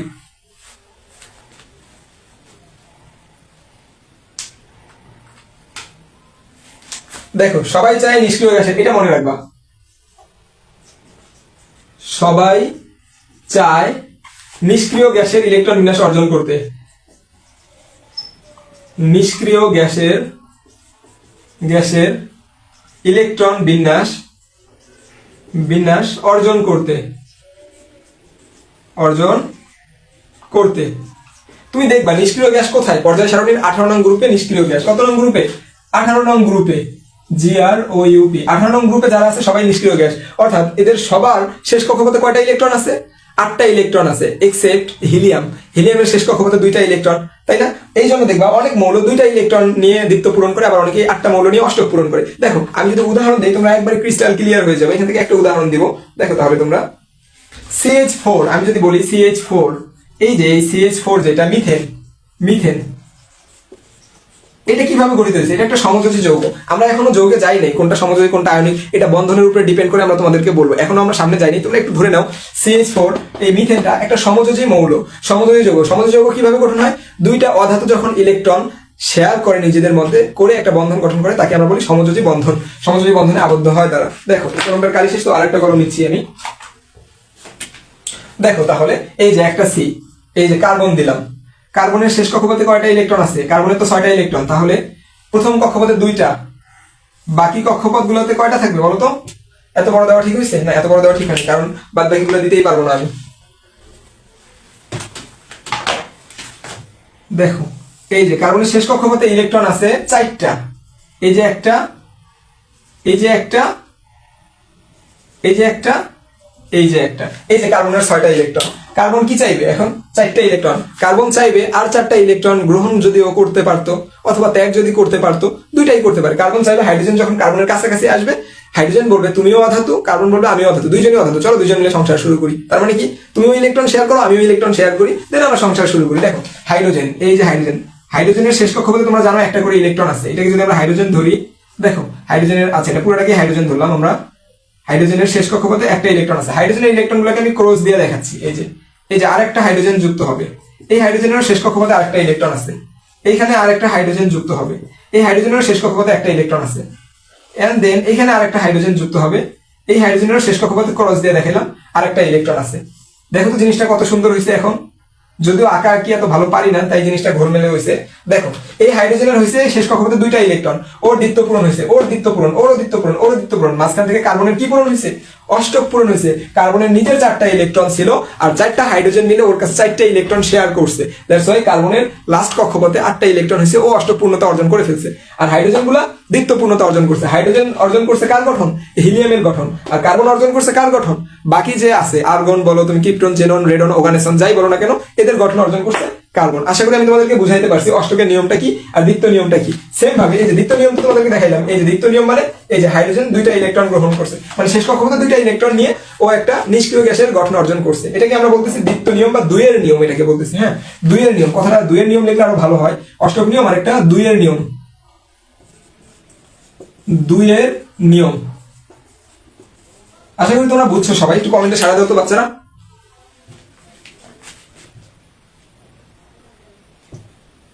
আচ্ছা, আমিরুল ইসলাম শিহাব কেন নিষ্ক্রিয় গ্যাসের মতো ইলেকট্রন বিন্যাস অর্জন করতে চায়? এর অ্যান্সার হলো নিষ্ক্রিয় গ্যাসগুলো কারোর সাথে যুক্ত হয় না, কারোর সাথে, ইভেন এরা নিজেরাও নিজেদের সাথে যুক্ত হয় না। সবাই চায় নিষ্ক্রিয় গ্যাসের মতো হতে, কারণ তুমি নিশ্চয়ই চাইবা না আর একজনের যা ডিস্টার্ব করতে সব সময়, তাই না? তুমি চাও তোমাকে কেউ এসে মারুক, ধরুক। যখন যৌগ গঠন করা হয় তখন কি করা হয়? যৌগগুলোকে তাপ দেওয়া হয়, অনেক বেশি পরিমাণ উত্তাপ দেওয়া হয়, তাদেরকে গরম করা হয়। তারা কোনো সময় চায় না এগুলো তাদের উপরে অনাচার, অত্যাচার করা হোক। তাই তারা সবসময় চায় নিষ্ক্রিয় গ্যাসের মতো হয়ে বসে থাকবে, যাতে তাদেরকে আর কেউ ডিস্টার্ব করতে না পারে। যেমন 18 নং গ্রুপের মৌল দিয়ে কোনো কাজ করা যায়, আর্গন, নিয়ন, এরা সবসময় নিষ্ক্রিয়, এদের সাথে কেউ বন্ধন গঠন করে না, এরা নিজেরাও নিজেদের সাথে মৌল বন্ধন গঠন করে না। সাধারণত মাঝে মাঝে জেনন, যেটা আমরা বলি নিষ্ক্রিয় গ্যাসের মধ্যে লাস্টের দিকে আছে জেনন, এই জেননটা মাঝে মাঝে নিজেই নিজের সাথে বন্ধন গঠন করে কিছু একটা অর্জন করে, মানে তোমার স্টেবিলিটি একটা অর্জন করে। ঠিক আছে, আশা করি বুঝতে পারছো। দেখো তাহলে অষ্টকের নিয়ম আর 2 এর নিয়ম।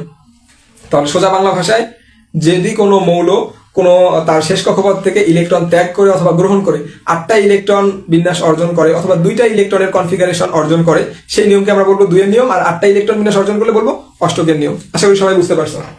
আচ্ছা, ক্লিয়ার ক্লিয়ার স্যার, ওকে। সবাই প্রো স্টুডেন্ট। অষ্টকের নিয়ম আর 2 এর নিয়ম গেল। এবার আমরা মূল আলোচনায় ঢুকবো আমাদের।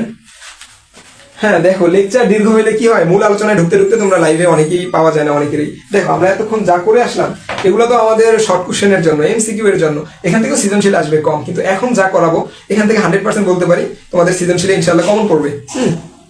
আচ্ছা, এই যে বলছে মুসলিমা বলছে যে স্থিতিশীলতা বজায় রাখার জন্য, হ্যাঁ স্থিতিশীল, সবাই চায় স্থির থাকতে। সবাই কি চায়? স্থির থাকতে, কেউ যাতে তোমাকে মানে ডিস্টার্ব না করে, এটাই চাই সবাই। আচ্ছা দেখো, এরপরে আমরা চলে যাবো রাসায়নিক বন্ধন। সিকিউ আসবে এখান থেকে, সিকিউ লিখে দিলাম। সিকিউ, সিকিউ এর জন্য যে টপিকসটা সব থেকে ইম্পর্টেন্ট সেটা হলো রাসায়নিক বন্ধন। রাসায়নিক বন্ধন, রাসায়নিক বন্ধন, রাসায়নিক বন্ধন। কয় প্রকার আছে রাসায়নিক বন্ধন? 3 প্রকার আছে। কি কি?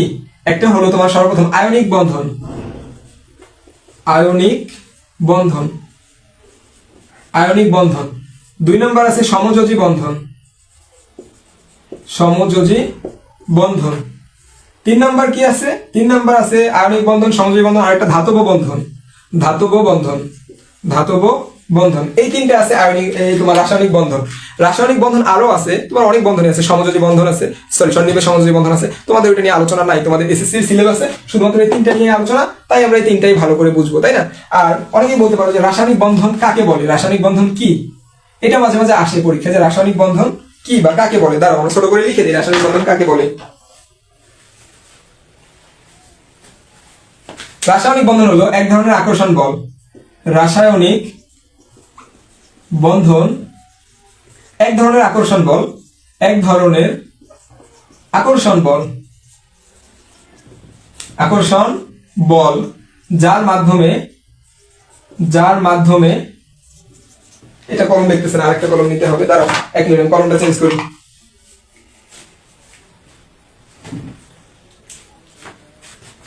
যার মাধ্যমে বিভিন্ন পরমাণু একে অপরের সাথে যুক্ত হয়ে একে অপরের সাথে যুক্ত হয়ে বিভিন্ন যৌগ গঠন করে, হ্যাঁ এটা শর্ট কোশ্চেনের জন্য ভেরি ভেরি ইম্পর্টেন্ট। এসকিউ তোমরা লিখে রাখতে পারো, এসকিউ তোমাদের এসকিউ এটা আসবে। রাসায়নিক বন্ধন কাকে বলে তোমরা লিখবা, রাসায়নিক বন্ধন হচ্ছে এক ধরনের আকর্ষণ বল যার মাধ্যমে বিভিন্ন পরমাণু একে অপরের সাথে যুক্ত হয়ে বিভিন্ন যৌগ গঠন করে। হ্যাঁ এটা হলো রাসায়নিক বন্ধন কি, তার শর্ট কোশ্চেনের অ্যান্সার। আশা করি তোমরা সবাই বুঝতে পারছো। এখন দেখো আমাদের কয় ধরনের বন্ধন আছে রাসায়নিক? 3 ধরনের, আয়নিক বন্ধন, সমযোজী বন্ধন, ধাতব বন্ধন। এর আগে আমি একটু অ্যানায়ন আর ক্যাটায়ন নিয়ে আলোচনা করি, হ্যাঁ কারণ আয়নিক বন্ধন পড়াইতে গেলে অ্যানায়ন আর ক্যাটায়নটা জানা জরুরি, তাই আমি এই সাইডে একটু মুছে দিয়ে অ্যানায়ন আর ক্যাটায়ন নিয়ে আলোচনা করব। অ্যানায়ন আর ক্যাটায়ন গঠন।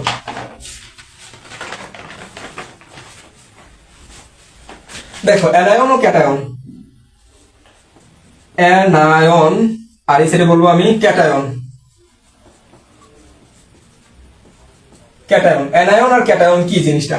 অ্যানায়ন হচ্ছে প্লাস চার্জ বিশিষ্ট মৌল, যৌগ বা মৌল বলতে পারো, মৌল বা যৌগ। এখানে পয়েন্ট আকারে লিখি তাহলে সুবিধা হবে। আরেকটা কথা জানতে পারো তুমি যে ধাতু সাধারণত ইলেকট্রন ত্যাগ করে অ্যানায়নে পরিণত হয়। কারা অ্যানায়নে পরিণত হতে পারে? ধাতুরা সাধারণত ইলেকট্রন ত্যাগ করে অ্যানায়নে পরিণত হয়। কোন নিরপেক্ষ পরমাণু, এভাবে লিখতে পারো, কোন নিরপেক্ষ পরমাণু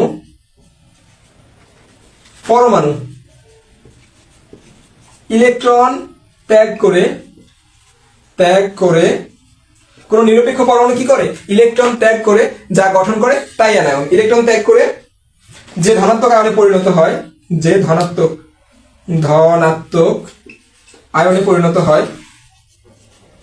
আয়নে পরিণত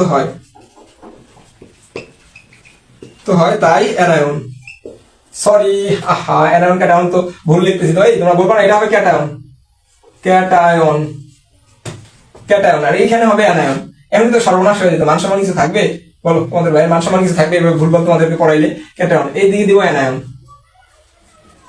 তোমরা কি কেউ ধরাই দিতে পারছিলে নাকি? দেখি তো আমি ভুলটা, তুমি ধরাই দিতে পারছিলে নাকি? ক্যাটায়ন মাইনাস, ওই যে একজন পারছিল, আমিরুল ইসলাম শিহাব, ও বুঝতে পারছিল। আচ্ছা দেখো তাহলে, দেখো এই যে এখানে হবে, তাহলে যে আয়নে পরিণত হয় তাই আমরা কি বলবো? তাই ক্যাটায়ন। এই যে ক্যাটায়ন, তাই আমরা কি বলবো? ক্যাটায়ন বলবো। এবার দেখো ক্যাটায়ন কাকে বলে।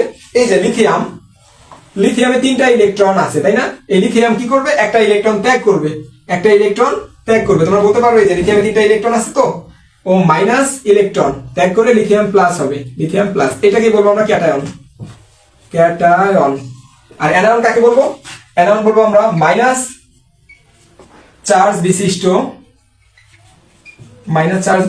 আধান, মাইনাস চার্জ বিশিষ্ট মৌল বা যৌগমূলক।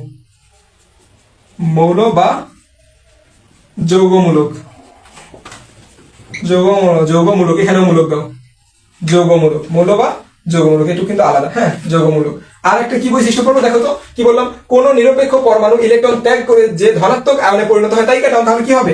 ইলেকট্রন গ্রহণ করে, এটা হবে ইলেকট্রন গ্রহণ করে যে ঋণাত্মক আয়নে পরিণত হয়, এবার হবে ঋণাত্মক আয়নে পরিণত হয় পরিণত হয় তাই হচ্ছে অ্যানায়ন। এটার উদাহরণ, একটা ফেমাস উদাহরণ তোমরা দাও তো, ফেমাস উদাহরণ ক্লোরিন দিয়ে দিতে পারো তোমরা।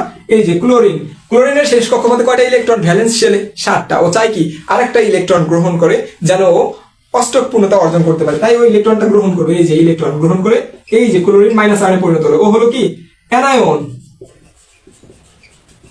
ও হলো অ্যানায়ন। আশা করি অ্যানায়ন আর ক্যাটায়নটা বুঝতে পারছো। যারা বুঝতে পারছো তারা একটু লেখো তো ক্লিয়ার, যারা বুঝতে পারছো তারা একটু ক্লিয়ার লেখো। এই এত লং ক্লাস নিলে তোমরা থাকো না কেন? তোমাদেরকে বললাম যে মেন্টালি প্রিপারেশন নিয়ে আসবা, খাওয়া দাওয়া করে বসবা। দেখো একটা ক্লাস, তোমাদের একটা ক্লাস 2 দিন নিলে আমারও খারাপ লাগে, যে তোমাদের কিছুদিন পরেই পরীক্ষা, তাই আমিও চাই না যে একটা ক্লাস 2 দিন করে তোমাদের টাইম নষ্ট করতে। আমি চাই একটু সময় বেশি লাগলেও একটা ক্লাস একদিনে শেষ দিই, কিন্তু একদিনে শেষ দিলে তো দেখছি ঝামেলা, তোমরা লাস্টে অনেকেই থাকো না।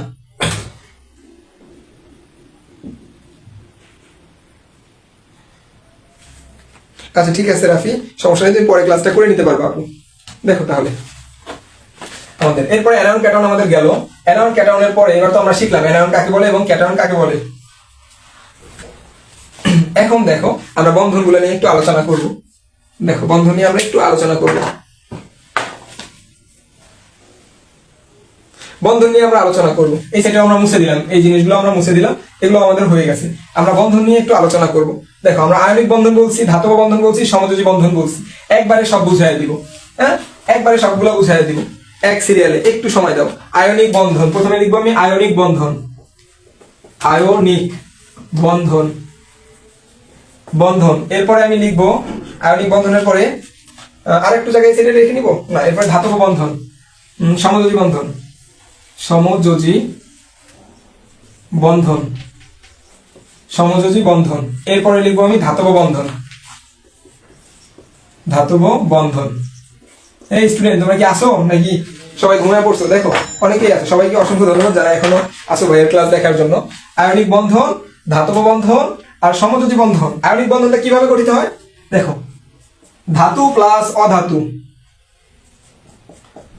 ধাতু প্লাস অধাতু ইকুয়ালস টু আয়নিক বন্ধন, আয়নিক বন্ধন। ধাতু আর অধাতু, একটি ধাতু আর একটি অধাতু যখন কাছাকাছি আসে তাদের মধ্যে এক ধরনের স্থির বৈদ্যুতিক আকর্ষণ বল তৈরি হয়। কি তৈরি হয়? স্থির বৈদ্যুতিক আকর্ষণ বল। হ্যাঁ, এই বলের কারণে তারা যে যৌগ গঠন করে বা যে আকর্ষণ বল অনুভব করে তাকে আমরা, এই আকর্ষণ বলের মাধ্যমে যে বন্ধন গঠিত হয় তাকে আমরা কি বলি? আয়নিক বন্ধন। এখানে ইলেকট্রন আদান প্রদান হয়, ইলেকট্রন আদান প্রদান হয়, আদান প্রদান হয়, ইলেকট্রন আদান প্রদান, ইলেকট্রন আদান প্রদান হয়। এটা হচ্ছে আমাদের আয়নিক বন্ধন, ইলেকট্রনের আদান প্রদান হয়। হ্যাঁ, যেমন দেখো কিভাবে ইলেকট্রনের আদান প্রদান হয় আয়নিক বন্ধনে। তুমি দেখো কাকে রাখবা? NF কে রাখবা। একটা যৌগ নিয়ে সিলেক্ট করি, সোডিয়াম ক্লোরাইড নেব নাকি ম্যাগনেসিয়াম ক্লোরাইড নেব? বলো। সোডিয়াম ক্লোরাইডই নেই আমরা, এই সোডিয়াম নেই, সোডিয়াম নিলাম আর আমরা ক্লোরিন নিলাম। এই দেখো দুইটা মৌল নিলাম আমরা। সোডিয়ামের ইলেকট্রন বিন্যাস তুমি কি জানো ভাইয়া? 11, 1s square, 2s square, 2p6, দেখো আর 3s1। এরপরে দেখো তো সোডিয়াম কি করবে? সোডিয়াম যদি একটা ইলেকট্রন ত্যাগ করে, সোডিয়াম মাইনাস একটা ইলেকট্রন, যে শেষ কক্ষপথের একটা ইলেকট্রন ত্যাগ করে, তাহলে ওর কি হয়? অষ্টক পূর্ণতা অর্জন হয় না? হ্যাঁ, ওর অষ্টক পূর্ণতা অর্জন হয়। একটা ইলেকট্রন সোডিয়াম ত্যাগ করলে কি হবে? 1s square, 2s square, 2p6, 3s0, যেটা দেখানোর আর দরকার নাই। হ্যাঁ, তুমি 2p6 পর্যন্তই রাখো। দেখো তাহলে সোডিয়াম কি হয়েছে এখানে। এরপরে দেখো আমাদের ক্লোরিন, ক্লোরিনের সংকেত আমরা কি জানি? ক্লোরিনের ইলেকট্রন বিন্যাস লাস্টে 17টা ইলেকট্রন আছে, তাহলে ক্লোরিনের ইলেকট্রন বিন্যাসটা আমরা এভাবে লিখতে পারি: 1s2, 2s2, 2p6, 3s2, 3p কত? দেখো 10, 10 আর 2 12 আর 3p6, 3p5। তাহলে ক্লোরিনের শেষ কক্ষপথ কোনটা? এই যে 3 নাম্বার কক্ষপথ, শেষ কক্ষপথ। কয়টা ইলেকট্রন আছে? 2 আর 5 এ 7। ও যদি আরেকটা গ্রহণ করতে পারে তাহলে কি হবে? তাহলে তো কেল্লাফতে। তাহলে দেখো কেল্লাফতে কিভাবে? ও ইলেকট্রন যদি আরেকটা গ্রহণ করে তাহলে ও হবে, এই দেখো ক্লোরিন প্লাস একটা ইলেকট্রন গ্রহণ করলো, গ্রহণ করলে এই যে এটা হবে 1s2, 2s2, 2p6, 3s2, 3p6। এই দেখো ইলেকট্রন বিন্যাস আরেকটা গ্রহণ করে কি করছে? ও আরেকটা ইলেকট্রন গ্রহণ করে অষ্টক পূর্ণতা অর্জন করছে। এখন দেখো এদিকে জায়গা হবে না, যাক আমরা সমযোজী নিয়ে আলোচনা করি। জায়গা হচ্ছে না, ভাবলাম যে 3টাই একসাথে পড়াবো, কিন্তু জায়গা হচ্ছে না, কিছু করার নাই, জায়গা হচ্ছে না। বোর্ড ছোট তো জায়গা হচ্ছে না। দেখো তাহলে এখন কি আসতে পারে এখানে আমাদের, আমরা লিখতে পারি এই যে এটাকে এইভাবে লিখতে পারি, এই যে একটা সোডিয়ামকে দিলাম আমরা, সোডিয়াম একটা ইলেকট্রন ত্যাগ করলো, করে সোডিয়াম আয়নে পরিণত হলো, সোডিয়াম প্লাস আয়নে। আর এই যে ক্লোরিন, ক্লোরিন কি করলো, ওই একটা ইলেকট্রনকে গ্রহণ করলো, গ্রহণ করে কি হলো, ক্লোরিন মাইনাস আয়নে পরিণত হলো। এই দেখো আমরা যদি সামগ্রিক এখন কি করি, তাহলে প্লাস ইলেকট্রন মাইনাস ইলেকট্রন কাটা, তাহলে কি হবে এখানে, এই সোডিয়াম আর ক্লোরিনকে প্লাস করো, সোডিয়াম প্লাস ক্লোরিন, তাহলে এই যে সোডিয়াম ক্লোরাইড যৌগ গঠন হবে, এই সোডিয়াম এই যে ক্লোরাইড। দেখো ইলেকট্রন আদান প্রদান হয়েছে, একজন ইলেকট্রন দান করছে, একজন গ্রহণ করছে। আমরা কি বলছিলাম, ধাতু আর অধাতু মিলে হবে ইলেকট্রন আদান প্রদান হবে। দেখো সোডিয়াম একটা ধাতু, ক্লোরিন একটা অধাতু। কিভাবে ভাইয়া ধাতু আর অধাতু চিনলাম? ভাইয়া বলছি যে গ্রুপ 17তে যারা থাকবে ওরা সবাই অধাতু এবং হাইড্রোজেনও একটা অধাতু, আর বাদ বাকি পর্যায় সারণীতে যতগুলো মৌল আছে যাদের নামের শেষে আম যুক্ত আছে সবাই ধাতু, যেমন sodium, potassium, rubidium, caesium, francium, whatever it is, যাদের নামের শেষে ধাতু আম যুক্ত আছে সবাই কি ধাতু। তাহলে দেখো আমরা বুঝলাম, এখন এটা সংকেত দিয়ে আঁকাইতে হবে তোমাকে। কিভাবে সংকেত দিয়ে আঁকাবো বলো? সোডিয়ামকে আঁকবা তুমি, এই যে সোডিয়ামকে আঁকতে পারো না, সোডিয়ামের প্রথম কক্ষপথে 2টা ইলেকট্রন, সোডিয়ামের শেষ কক্ষপথে কয়টা ইলেকট্রন? 8টা ইলেকট্রন। দ্বিতীয় কক্ষপথে আর কি, শেষ না, দ্বিতীয় কক্ষপথে 8টা ইলেকট্রন আছে এবং তৃতীয় কক্ষপথে একটা ইলেকট্রন ছিল, এই একটা ইলেকট্রন। ও কার সাথে বিক্রিয়া করছে? ও বিক্রিয়া করছে ক্লোরিনের সাথে। এই যে ক্লোরিনের দ্বিতীয় কক্ষপথে 2টা ইলেকট্রন, সরি দ্বিতীয় না, প্রথম কক্ষপথে, দ্বিতীয় কক্ষপথে 8টা ইলেকট্রন, আর তৃতীয় কক্ষপথে 7টা ইলেকট্রন, 1টা 2টা 4টা 6টা। এই দেখো এই একটা ইলেকট্রন কোথায় আসবে? বাদ বাকি একটা ইলেকট্রন, এই একটা ইলেকট্রন এইখানে আসবে, এই যে এইখানে। তাহলে দেখো ও একটা ইলেকট্রন ত্যাগ করলো, ত্যাগ করে ও কিসে পরিণত হলো? ও একটা ইলেকট্রন ত্যাগ করে সোডিয়াম প্লাসে পরিণত হলো, ও একটা ইলেকট্রন গ্রহণ করে ক্লোরিন মাইনাসে পরিণত হলো। আলটিমেটলি যৌগটা কি দাঁড়াইলো দেখো তো? আলটিমেটলি যৌগটা আমাদের এরকম দাঁড়াইলো, এই যে সোডিয়াম ছিল এর 2টা, আর এই কক্ষপথে থাকলো 8টা, আর এখানে আমাদের কি থাকলো? ক্লোরিন মহাশয় থাকলো, সোডিয়াম প্লাস থাকলো, সোডিয়াম প্লাস, আর এখানে আমাদের থাকলো ক্লোরিন মহাশয়। ক্লোরিন মহাশয়ের এখানে 2টা থাকলো, এই কক্ষপথে 8টা থাকলো, এই যে এই যে এই যে এই যে, আর এই কক্ষপথেও কয়টা ইলেকট্রন হলো? ক্লোরিনের 8টা, এখানে 2টা, এখানে 2টা, এখানে 2টা, এখানে 2টা, এটাকে আমরা ক্লোরিন মাইনাস বলতেছি। এইভাবেই আসলে আয়নিক বন্ধনটা গঠিত হয়। সবাই বলো বুঝতে পারলা কিনা? এই পর্যন্ত তোমাদের যা বুঝাইছি এই পর্যন্ত, পরীক্ষায় আসলে এভাবেই তোমরা লিখবা আয়নিক বন্ধন কিভাবে গঠিত হয়। কালকে আসলে তোমরা এভাবেই ক্লাস করবা। তোমাদের যদি আসে, পরীক্ষা আসে, তোমরা এভাবেই লেখার চেষ্টা করবা জিনিসগুলো। এবং আমি তোমাদের বাড়ির কাজ একটা দিই, আমি কি দিয়ে লিখলাম দেখো তো? আমি লিখছিলাম সোডিয়াম ক্লোরাইড NaCl এর গঠন লিখছিলাম, তাই না? তোমাদেরকে একটা HW দিব, আমি দেখি কোন HW দেওয়া যায়। তোমাদেরকে একটা HW দিব, সেটা হলো সোডিয়াম ফ্লোরাইড। এটা তোমরা লিখবা, এই সোডিয়াম ফ্লোরাইড HW থাকবে, HW। যারা নোট সাবমিশন করতেছো না, এটা কিন্তু bad habit, very very bad habit. Note submission করার ট্রাই করবা। আচ্ছা নোট সাবমিশন যে করা লাগবে এমনটা না, তুমি বাসায় যদি নোট করো তাও হচ্ছে, আমাদের গ্রুপে সাবমিশন করলে আমাদের একটু ভালো লাগে। এত কষ্ট করে পড়াচ্ছি, তোমরা যখন নোট সাবমিশন করো, মেনশন দাও ভাইয়াদেরকে, আসলে জিনিসটা একটা আনন্দ দেয় অন্যরকম, যে আমার স্টুডেন্ট আমি করাইছি, এগুলো করে পোস্ট করছে, আমার ভালো লাগে। তখন যে কোনো টিচারেরই ভালো লাগবে এটা। তোমরা নোট সাবমিশন করার সময় দেখবে তোমাদের HW দিচ্ছি সোডিয়াম ফ্লোরাইড, সোডিয়ামের লাস্ট কক্ষপথে একটা ইলেকট্রন বের হয়ে যাবে, ফ্লোরিনের লাস্ট কক্ষপথে 7টা ইলেকট্রন, ওই একটা ইলেকট্রনকে গ্রহণ করবে, গ্রহণ করে সোডিয়াম ফ্লোরাইড হবে। সেম ভাবে ভাইয়া কার্বন ডাই অক্সাইডও সেম, ঠিক আছে? সরি ক্যালসিয়াম অক্সাইডও তুমি সেম গ্রহণ করতে পারো, ক্যালসিয়াম এই যে অক্সাইড, এটাও তুমি চাইলে HW করতে পারো। হ্যাঁ, ক্যালসিয়ামের শেষ কক্ষপথে কয়টা ইলেকট্রন আছে? 10টা ইলেকট্রন আছে। ক্যালসিয়াম 20, প্রথম কক্ষপথে 2টা, পরের কক্ষপথে 8টা, কয়টা হলো? 10টা। আর শেষ কক্ষপথে কয়টা? বাকি 10টা। কারণ শেষ কক্ষপথে, তৃতীয় কক্ষপথে তুমি জানো ইলেকট্রন থাকতে পারে কয়টা?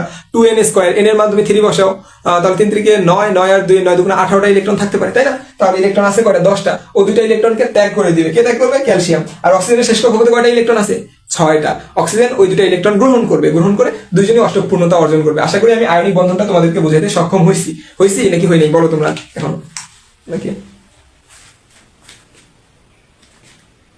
আচ্ছা মুসলিমা বলছো ক্লিয়ার? আচ্ছা আচ্ছা, ওটা কি আমাদের ক্লাসে শেষ পর্যন্ত আছে? সবাইকে অসংখ্য ধন্যবাদ। আমরা আর আধা ঘন্টার মধ্যে আমাদের ক্লাসটা শেষ দেওয়ার চেষ্টা করবো। যতগুলো টপিক আছে সব ইনশাআল্লাহ আধা ঘন্টার মধ্যে আমরা শেষ দিয়ে ফেলবো। দেখো তোমরা যারা চলে যাচ্ছ, কালকে আধা ঘন্টার জন্য আবার আসবা, দরকার নেই, একবার আধা ঘন্টা ক্লাসটা, আজকের যে কাজটা আজকে একবার শেষ করে উঠে যাও। এটা হচ্ছে বেস্ট সলিউশন আমার কাছে। আজকে কাম কাল পার নেই ডালনা, কি একটা বলে না মোটু বাগদু কার্টুনে, আজকার এসো কাল, কালকার এসো আম। আচ্ছা দেখো এরকমই জিনিসটা কিছুটা এখনই করে ফেলো তোমরা, এত দরকার নেই। এবার একটা তোমাদেরকে এমসিকিউ এর জন্য একটা গুরুত্বপূর্ণ জিনিস শিখাবো। এটা এমসিকিউ তে সবসময় আসে, আমিও ফেস করছি এমসিকিউ তে, তোমাদের মতো এসএসসি তে যখন পড়তাম। এই জিনিসটা তোমাদেরকে আমি শিখাবো এখন। দেখো এমসিকিউ তে প্রায়ই আসে যেটা, সেটাকে এখন আমরা লিখবো এখানে। আয়নিক বন্ধন তো আমরা দেখলাম, তাই না? এমসিকিউতে যে জিনিসটা আসে সেটা হলো ঋণাত্মক ও ধনাত্মক আয়নে ইলেকট্রন সংখ্যা। এটা এমসিকিউতে আসে সব সময়। ঋণাত্মক ও ধনাত্মক আয়নে, তার মানে অ্যানায়ন ও ক্যাটায়নে, ধনাত্মক আয়নে, ঋণাত্মক ও ধনাত্মক আয়নে ইলেকট্রন সংখ্যা, ঋণাত্মক ও ধনাত্মক আয়নে ইলেকট্রন সংখ্যা। Very very important for MCQ. MCQ ছোট্ট একটা জিনিস এমসিকিউ এর জন্য শিখিয়ে দিয়েছি তোমাদেরকে আমি। ঋণাত্মক এবং ধনাত্মক আয়নে ইলেকট্রন সংখ্যা কিভাবে বের করবো দেখো। তোমাদেরকে বলবে এই ফ্লোরাইড মাইনাস দিল, দিয়ে বলবে এতে কতটি ইলেকট্রন আছে, কতটি ইলেকট্রন আছে। ট্রিক শিখিয়ে দেই। প্রোটন সংখ্যার সাথে মাইনাস থাকলে প্রোটন সংখ্যা প্লাস প্রোটন সংখ্যার সাথে যোগ করতে হয়। আর যদি প্লাস থাকে, এটা হলো 1 নাম্বার রুলস। আর 2 নাম্বার রুলস, প্লাস থাকলে প্রোটন সংখ্যার সাথে বিয়োগ করতে হয়।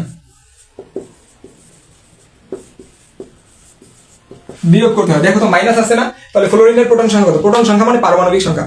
Hydrogen, helium, lithium, beryllium, boron, carbon, nitrogen, oxygen, fluorine 9। তাহলে প্রোটন সংখ্যা হচ্ছে 9। তাহলে তুমি 9 কি বলছি, মাইনাস থাকলে প্লাস করবা, 9 প্লাস 1 ইকুয়ালস টু 10। তাহলে এই 10টা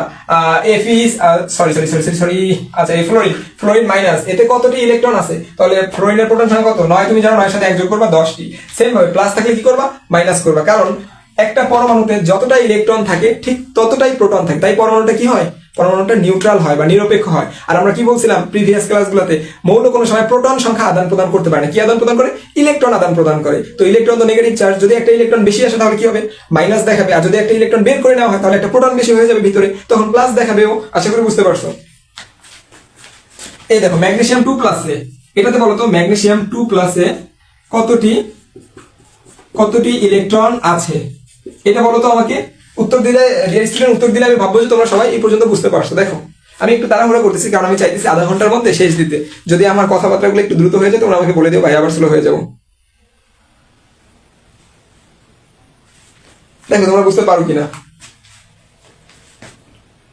বলো বলো বলো বলো দ্রুত। কত? ম্যাগনেসিয়াম 2 প্লাসে কতটি ইলেকট্রন আছে? কেউ বলতে পারবো না? আল্লাহ কি কয়, দ্রুত বলো, ম্যাগনেসিয়াম 2 প্লাসে কয়টা ইলেকট্রন আছে? আচ্ছা আমরা লাস্ট সবাই 1 মিনিট একটা রিকোয়েস্ট করবো, লাস্ট 1 মিনিট সবাই ক্লাসটাকে আবার একবার নিজেদের আইডিতে শেয়ার দিয়ে দাও। আমাদের পার্টিসিপেন্ট কমে যাচ্ছে, আমরা চাই আবার সবাই একবার দেখুক, সবাই আবার প্রথমের মতো একবার এনার্জি নিয়ে জাস্ট আর 15 থেকে 20 মিনিট কনসেন্ট্রেট করো।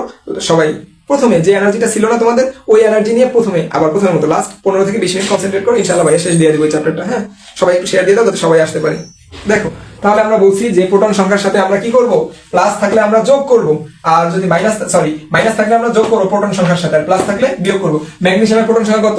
Hydrogen, helium, lithium, beryllium, boron, carbon, nitrogen, oxygen, fluorine, neon, sodium, magnesium, অর্থাৎ 12। তাহলে যে তুমি 12, আর প্লাস থাকলে কি করা লাগবে দেখো তো, এই যে প্লাস থাকলে প্রোটন সংখ্যার সাথে বিয়োগ করতে হয়। বিয়োগ কত আছে?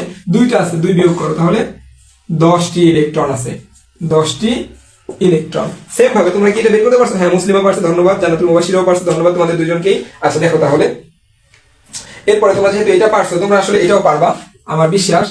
S2 মাইনাস, সালফার 2 মাইনাসে কতটি ইলেকট্রন আছে? লাস্ট, এটা আমাদের লাস্ট, এটা বললেই হয়ে যাচ্ছে আমাদের।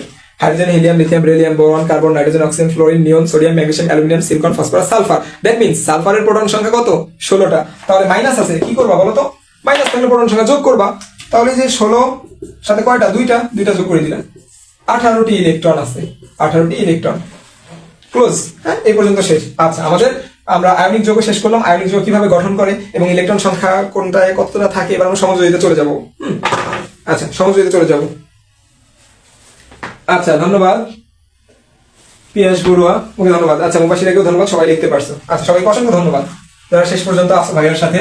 এবার দেখো আমরা সমযোজী বন্ধনে যাব, দেন আমরা ধাতব বন্ধন পড়বো, দেন আমাদের এই ক্লাসটাই শেষ, এই অধ্যায়টাই শেষ একবারে। সমযোজী বন্ধনে আমরা চলে যাব। সমযোজী বন্ধন, দেখো সমযোজী বন্ধন কাকে বলে? সমযোজী বন্ধন,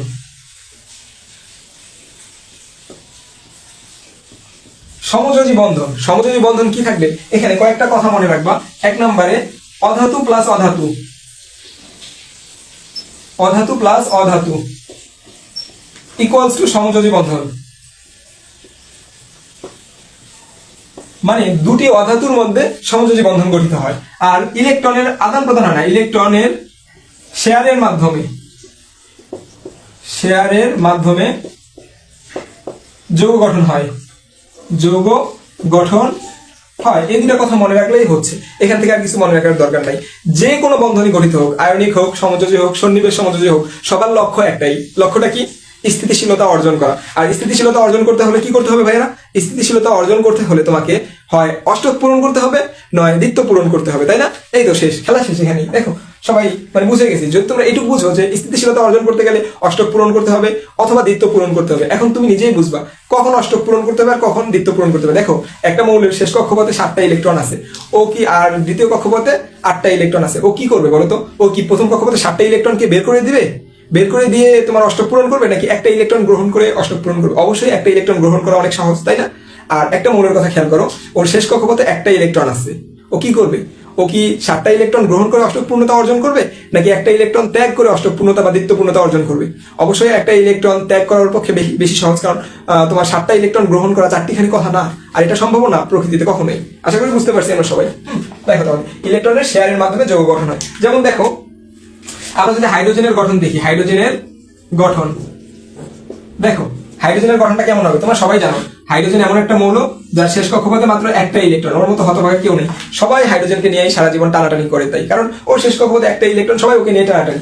এই দুইটা হাইড্রোজেন পরমাণু একসাথে যুক্ত হয়, একসাথে যুক্ত হয়ে এই যে দুইটাই দ্বিত্ব পূরণ করে। দেখো তো ইলেকট্রন শেয়ার করছে না, ওরা শেয়ারের মাধ্যমে কি হয়েছে? H2 গঠিত হয়েছে। সেম ভাবে আরেকটা দেখো, আমি যদি তোমাদেরকে ক্লোরিন বলি, ফ্লোরিনের গঠনটাও তুমি লিখতে পারবা। এই যে ফ্লোরিনের গঠন, ফ্লোরিনের গঠন দেখো তো, ফ্লোরিনের এখানে আছে 2টা ইলেকট্রন, তাই না? আর শেষ কক্ষপথে কয়টা ইলেকট্রন আছে? একটা, 2টা, 9 তো, তাহলে 4টা হলো 4 2 6। এই দেখো 6টা আর 2টা 8টা। এই যে এখানে একটা ইলেকট্রন দিলাম আমি, 7টা ইলেকট্রন ও আরেকটা ফ্লোরিনের সাথে যুক্ত হবে। এই যে আরেকটা ফ্লোরিনের সাথে যুক্ত হবে, এই আরেকটা ফ্লোরিনের এখানে একটা, এই যে ফ্লোরিনের এখানে একটা, এখানে একটা। আর দেখো এই যে 2টা কয়টা? 2 4 6 8। দেখো তো ওরও অষ্টক পূরণ হয়েছে, ওরও অষ্টক পূরণ হয়েছে, দুইজনেরই অষ্টক পূরণ হয়েছে না? তাহলে ওরা ফ্লোরাইড গ্যাস উৎপন্ন করলো। সাধারণত গ্যাসগুলো জোড়ায় জোড়ায় থাকে। আমি প্রিভিয়াস ক্লাসে বলছিলাম তোমাদেরকে, কোন ক্লাসে যেন বলছিলাম, পদার্থের গাঠনিক ধর্মতে বলছিলাম যে সাধারণত গ্যাসগুলো জোড়ায় জোড়ায় থাকে। হ্যালোজেন গ্রুপ আর গ্যাসগুলো যেমন অক্সিজেন বলো, হাইড্রোজেন বলো, নাইট্রোজেন বলো, এই গ্যাসগুলো জোড়ায় জোড়ায় থাকে। হ্যাঁ, তাহলে দেখো, তাহলে ক্লোরিনটা তোমরা নিজেই করতে পারো ভাইয়ারা। ক্লোরিনের গঠন এটা HW থাকবে, ক্লোরিনের গঠনটা। কেউ যদি নোট সাবমিশন করো আমি খুবই খুশি হব, সে এই যে এই ক্লোরিনের গঠনটা লিখে সাবমিশন করতে পারো।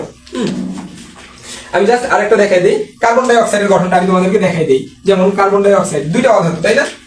2টা অধাতু, দেখো 2টা অধাতু। কার্বনের শেষ কক্ষপথে কয়টা ইলেকট্রন আছে? এই যে কার্বন, এই যে কার্বন 2টা, আর শেষ কক্ষপথে আছে এই যে একটা, 2টা।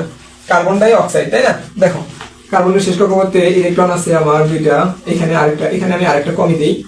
দেখো এই যে দেখো আমাদের কয়টা হলো? কার্বনের hydrogen, helium, lithium, beryllium, boron, carbon 6টা আছে। তাহলে দেখো আমাদের ইলেকট্রন কয়টা? 6টা। এই দেখো কার্বনের শেষ কক্ষপথে কয়টা? 4টা ইলেকট্রন। আর অক্সিজেনের শেষ কক্ষপথে কয়টা ইলেকট্রন থাকে? 6টা ইলেকট্রন থাকে। অক্সিজেনের শেষ কক্ষপথে কয়টা ইলেকট্রন? 6টা ইলেকট্রন থাকে। দেখো তাহলে 6টা ইলেকট্রন কি করবে অক্সিজেন? এই যে এটা অক্সিজেন, এই যে 2টা ইলেকট্রন এখানে, এরপরে শেষ কক্ষপথে কয়টা ইলেকট্রন অক্সিজেনের? 6টা ইলেকট্রন। দেখো এই 2টা ইলেকট্রন কার্বনের সাথে শেয়ার করলো। এই যে কয়টা হচ্ছে দেখো তো, 2 4 6। অক্সিজেনের, hydrogen, helium, lithium, beryllium, boron, carbon, nitrogen, oxygen 8টা থাকবে। এই যে 2টা ইলেকট্রন আর 1 2 3 আর 4 মনে করো যে এই যে কার্বনের এখানেই গ্রহণ করলো। আচ্ছা দেখো তাহলে এই যে কার্বনটা এখানে গ্রহণ করলো, কার্বনের সাথে 2টা ইলেকট্রন শেয়ার করলো। এই যে আর এইদিকে আরেকটা অক্সিজেন আবার সেম ভাবে কার্বনের সাথে 2টা ইলেকট্রন শেয়ার করলো। এই যে দেখো এখন কি জিনিসটা হয়, এখানে 2টা ইলেকট্রন 1 2, আমাদের এখানে 2টা, আর এই যে দেখো কয়টা হলো আমাদের অক্সিজেনের? এই যে অক্সিজেনের 8টা হলো, এই অক্সিজেনের 8টা, ইভেন কার্বনেরও 8টা হয়ে যাবে এখন। দেখো তো কত সুন্দরভাবে সবগুলোর অষ্টক পূরণ হয়ে গেল। একটা কার্বন দুইটা অক্সিজেনের সাথে সুন্দর মতো ধরছে। যদি এটা তোমাদের কাছে একটু জটিল লাগতে পারে, একটু হিজিবিজি হয়ে গেছে তোমাদের কাছে, এটা যদি জটিল লাগে আমি আরেকটা সহজ উদাহরণ দিচ্ছি তোমাদেরকে। সহজ উদাহরণ, একবার সহজ। এটা যদি জটিল লাগে তাহলে এটা একবার সহজ হবে তোমাদেরকে। H2O, হ্যাঁ ছোট উদাহরণটা আগে দিলে ভালো করতাম। দেখো একটা অক্সিজেনে কয়টা ইলেকট্রন আছে? অক্সিজেনে প্রথম কক্ষপথে 2টা, আর শেষ কক্ষপথে কয়টা আছে? দেখো তো, একটা 2টা, 6টা থাকবে না? 6টা থাকবে। তাহলে দেখো একটাকে ধরলাম আমি এখানে, আরেকটাকে এখানে। দেখো অক্সিজেনের শেষ কক্ষপথে 6টা ইলেকট্রন, আর হাইড্রোজেনের শেষ কক্ষপথে কয়টা ইলেকট্রন? একটা ইলেকট্রন। এই যে একটা হাইড্রোজেন ওর সাথে একটা শেয়ার করলো, আরেকটা হাইড্রোজেন ওর সাথে আরেকটা শেয়ার করলো। হাইড্রোজেনের দ্বিত্ব পূরণ হলো, অক্সিজেনের অষ্টক পূরণ হলো। হ্যাঁ, সুন্দর মতো। তোমরা পারলে কার্বন ডাই অক্সাইডটা একটু করে দেখাবে। আমি একটু গোলমাল পেঁচা ফেলছিলাম তো, তার সাথে আমাদেরকে ছোট একটা উদাহরণ দিয়ে বুঝাই দিলাম। আশা করি সমযোজী বন্ধনটাও তোমরা খুব সুন্দরভাবে বুঝতে পারছো ডিয়ার স্টুডেন্ট। হ্যাঁ,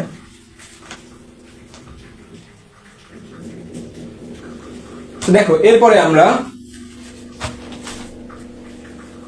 আয়নিক এবং সংযোজী যৌগের বৈশিষ্ট্যতে যাবো। আশা করি সবাই এই পর্যন্ত বুঝতে পারছো আয়নিক ও সংযোজী যৌগের বৈশিষ্ট্য। আয়নিক এবং সংযোজী, আর হার্ডলি 10 মিনিট লাগবে। আয়নিক ও সংযোজী যৌগের বৈশিষ্ট্য 5 মিনিট, আর ধাতব বন্ধন 5 মিনিট। এই 10 মিনিট সময় দাও আমাকে, ইনশাআল্লাহ তোমাদের চ্যাপ্টার একবার ক্লোজ করে দিচ্ছি আমি। এই চ্যাপ্টার আয়নিক ও সংযোজী যৌগের বৈশিষ্ট্য।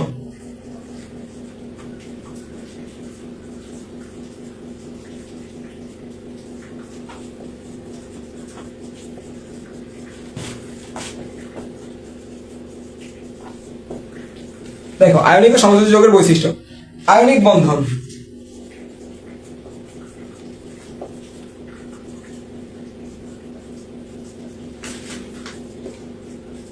স্থির বৈদ্যুতিক আকর্ষণ বল। স্থির বৈদ্যুতিক আকর্ষণ বল কাজ করে। আকর্ষণ, আয়নিক যৌগের মধ্যে স্থির বৈদ্যুতিক আকর্ষণ বল কাজ করে। আর সমযোজী বন্ধন,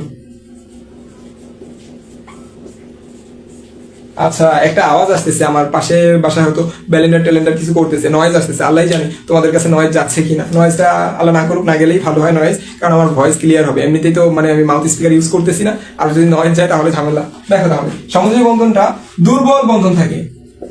দুর্বল van der Waals, van der Waals Waals বন্ধন বন্ধন কাজ করে।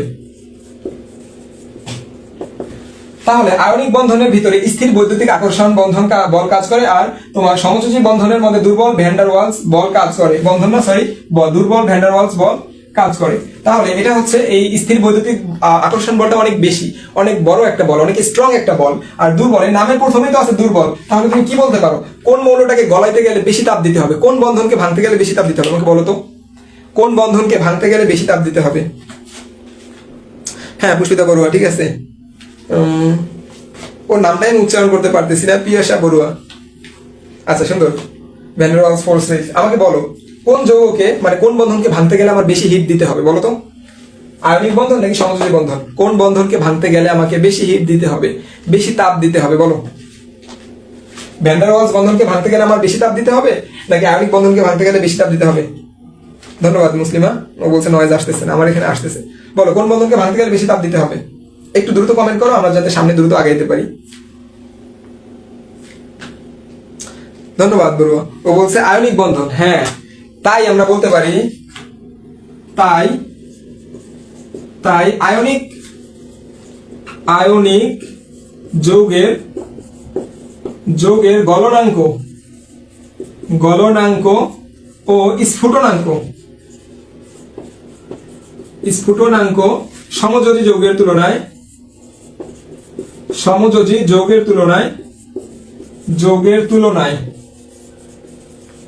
বেশি হয়। কেন বেশি হয় বুঝতে পারছো?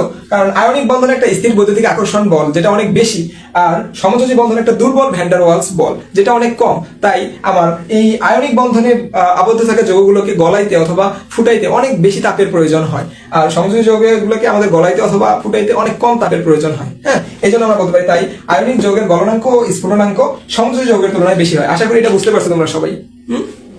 হ্যাঁ, আশা করি এটা সবাই বুঝতে পারছো। দেখো এটা সবাই যদি বুঝতে পারো, এরপরে আমরা দেখব বিদ্যুৎ পরিবাহিতা। আমরা এবার দেখব বিদ্যুৎ পরিবাহিতা। এই দুজনের মধ্যে বিদ্যুৎ পরিবাহিতা, কে বিদ্যুৎ পরিবহন করে এদের দুজনের মধ্যে বিদ্যুৎ পরিবাহিতা আমরা একটু দেখব। এটা অনেক বেশি ইম্পর্টেন্ট, বিদ্যুৎ পরিবাহিতা।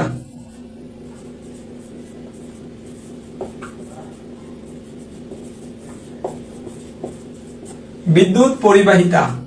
দেখো এটা অনেক বেশি ইম্পর্টেন্ট। বিদ্যুৎ পরিবাহিতা, বিদ্যুৎ পরিবাহিতা মানে বিদ্যুৎ কে কিভাবে পরিবহন করতেছে এটা বোঝার জন্য আমরা একটা কোষ নিব। দেখো তো এই যে একটা কোষ নিব, এটা তোমরা দেখছো কিনা জানি না, তোমাদের এই অধ্যায়টা মানে শর্ট সিলেবাসে নাই। এই অধ্যায় আগে একটা, এই অধ্যায়টা অনেক সুন্দর লাগে, কোষ নিয়ে আলোচনা, তো কোষ নিয়ে আলোচনা করতে ভালোই লাগে। বিদ্যুৎ পরিবাহিতা, এই যে তুমি এখানে দুইটা দণ্ড ডুবায় রাখছো, বুঝছো? দুইটা দণ্ড, এটাকে বলা হয় একটা অ্যানোডের দণ্ড আর একটাকে বলা হয় ক্যাথোডের দণ্ড। দুইটা দণ্ড তুমি ডুবায় রাখছো পানিতে।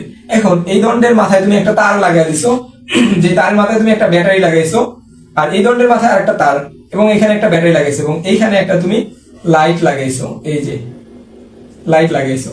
বড় মাথা ছোট মাথা দিয়া বুঝায় মাইনাস, আর বড় মাথা দিয়ে বুঝায় প্লাস। প্লাস ছোট মাথা দিয়ে কি বুঝায়? মাইনাস, আর বড় মাথা দিয়ে বুঝায় প্লাস। ছোট মাথা মানে মাইনাস চার্জ, বড় মাথা মানে প্লাস চার্জ। তাহলে এখানে মাইনাস চার্জ থাকবে, তাই না? ইলেকট্রন গুলো এখানে থাকবে সব মাইনাস চার্জের ইলেকট্রন, যারা মাইনাস চার্জে চার্জিত এখানে থাকবে, আর এখানে সবাই তো প্লাস চার্জের থাকবে, তাই না? এখানে তো সবাই প্লাস চার্জের থাকবে আশা করি। তো একটা হচ্ছে অ্যানোড, একটা হচ্ছে ক্যাথোড এখানে। তো দেখো আমরা যদি এই অবস্থা করার পরে এইখানে একটা দ্রবণ দেই, কিসের দ্রবণ দেই? সোডিয়াম ক্লোরাইডকে দেই আমরা, দেখি তো কি হয়। সোডিয়াম ক্লোরাইড তো একটা আয়নিক যৌগ, তাই না? কারণ সোডিয়াম একটা ধাতু আর ক্লোরিন একটা অধাতু, আর ধাতু আর অধাতু মিলে কি হয়? আয়নিক যৌগই তো গঠন করে। আমরা তো একটু আগেই পড়ছি, ভুলে গেলে চলবে না। দেখো তাহলে সোডিয়ামটা কি অবস্থায় আছে? সোডিয়াম প্লাস, আর ক্লোরিনটা কি অবস্থায় আছে? Chlorine minus. তাহলে দেখো এখন আমাকে বলো সোডিয়াম কোথায় যাবে? সোডিয়াম যেহেতু প্লাস, ও অবশ্যই মাইনাসের কাছে যাবে। ক্লোরিন যেহেতু মাইনাস, ও অবশ্যই কার কাছে যাবে? ও অবশ্যই আমাদের প্লাসের কাছে যাবে। তো এটা গেলে কি হবে? ইলেকট্রনের ফ্লো হবে অথবা আয়নের ফ্লো। দেখো তো বিদ্যুৎ পরিবাহিতা মানে দুইটা কথা বোঝায়, ইলেকট্রনের পরিবহন পরিবহন অথবা আয়নের পরিবহন। আয়নের পরিবহন, দেখো তো এখানে আয়নের পরিবহন ঘটছে না? সোডিয়াম প্লাস আয়ন গেছে তোমার অ্যানোডে, আর ক্লোরিন মাইনাস আয়ন গেছে তোমার ক্যাথোডে। আয়নের একটা পরিবহন হয়েছে না, মানে ইলেকট্রনেরও পরিবহন হয়েছে, তাই তো? এই ইলেকট্রন গুলো এদিক দিয়ে পরিবহন হওয়ার সময় লাইটটাকে জ্বলায় দিবে। তাই আমরা বলতে পারি যে আয়নিক যৌগগুলো কি করে? আয়নিক যৌগগুলো বিদ্যুৎ পরিবহন করে। সেম ভাবে তুমি যদি এখানে সোডিয়াম ক্লোরাইড না নিতা, আমার কথা বুঝো, এখানে সোডিয়াম ক্লোরাইড তুমি নিতা না, এখানে একটা সমযোজী যৌগ নাও, সোডিয়াম ক্লোরাইডকে বাদ দিয়ে তুমি একটা সমযোজী যৌগ নাও। সমযোজী যৌগ কি হতে পারে? চিনি হতে পারে একটা সমযোজী যৌগ, চিনির দ্রবণ। চিনির সংকেতটা আমার মনে নাই, চিনির সংকেতটা মেবি C12H22O11, এটাই মনে হয় চিনির সংকেত। হ্যাঁ, তুমি চিনি নাও, নিয়ে দেখো বিদ্যুৎ পরিবহন হয় কিনা। দেখবা বিদ্যুৎ পরিবহন হচ্ছে না। তুমি খেয়াল করে দেখো। আবার বাসায় বিদ্যুৎ দিয়ে ট্রাই করতে যাও না, কারণ অল্প একটু সার্ফেস এরিয়া অনেক কম থাকে, তো শর্ট করে ফেলবে। তুমি অনেক বড় একটা গামলা বা বালতিতে, আমি কখনো সাজেস্ট করবো না তুমি এক্সপেরিমেন্ট বাসায় করো, কারণ এটা করা তোমার ঝুঁকিপূর্ণ একটা ব্যাপার। যদি এক্সপার্ট থাকে তাহলে করতে পারো। বড় গামলা চিনির শরবত গুলা বিদ্যুৎ পরিবহন করবা, করে তুমি দূরের গামলার আরেক প্রান্তে হাত দিবা, একটু দূরে পানিতে, তোমাকে বিদ্যুৎ সহজে শর্ট করবে না। গামলাটা অনেক বড় হতে হবে, হ্যাঁ, ছোট হলে আবার সার্ফেস এরিয়া কম থাকার কারণে শর্ট করে ফেলবে। এটাই, চিনির দ্রবণ দিলে কিন্তু বিদ্যুৎ পরিবহন হবে না। এই যে এই জায়গায় চিনির দ্রবণ দিলে দেখবা লাইটটা আর জ্বলতেছে না। তার কারণ কি? আমরা বলতে পারি আয়নিক যৌগগুলো বিদ্যুৎ পরিবাহী। আয়নিক যৌগগুলো কি? বিদ্যুৎ পরিবাহী। আর সমযোজী যৌগ তো অতটা বেশি বিদ্যুৎ পরিবহন করে না। তাহলে আমরা বলতে পারি আয়নিক যৌগ বিদ্যুৎ পরিবাহী। আয়নিক যৌগগুলো বিদ্যুৎ পরিবাহী। বিদ্যুৎ পরিবাহী, বিদ্যুৎ বলতে পারো সুপরিবাহী, তাই না? এই যে বিদ্যুৎ পরিবহন গেল। এবং লাস্ট বৈশিষ্ট্য যেটাকে আমরা বলতেছি কি বৈশিষ্ট্য? লাস্টের বৈশিষ্ট্যটা আমার দ্বারাও দেখি কি বৈশিষ্ট্য। দ্রাব্যতা এবং দ্রবণীয়তা। শেষ আমাদের লাস্ট বৈশিষ্ট্য, দ্রাব্যতা দ্রবণীয়তা পড়বো, ধাতব বন্ধন দেখাই দিব, চ্যাপ্টার ক্লোজ। আর 5-10 মিনিট টাইম, 10 মিনিট থাকো, অনেকক্ষণই তো থাকছো তোমরা যারা শেষ পর্যন্ত আসো, তাদের জন্য অন্তরের অন্তঃস্থল থেকে দোয়া থাকলো। হ্যাঁ, গ্লুকোজের সংকেত হচ্ছে C6H12O6। এটা গ্লুকোজের একটা সমযোজী যৌগ। হ্যাঁ, তুমি ঠিকই বলছো বড়ুয়া, গ্লুকোজ একটা সমযোজী যৌগ, কিন্তু গ্লুকোজের সংকেত হচ্ছে C6H12O6। আর আমি যেটা লিখছি C12H22O11, আমার মনে হয় এটাই চিনির সংকেত। অনেকদিন আগে পড়ছিলাম তো, তারপরেও এটাই মনে হচ্ছে, কেন জানি এটাই হবে চিনির সংকেত। তোমরা দেখে নিও তারপরে একটু। এরপরে দেখো দ্রব্যতা। হ্যাঁ, পোলারের একটা কথা আসবে এখানে। এরপরে দেখি আমরা বিদ্যুৎ পরিবহনের পরে আমাদের আসবে হলো দ্রাব্যতা এবং দ্রবণীয়তা। দ্রাব্যতা এবং দ্রবণীয়তা।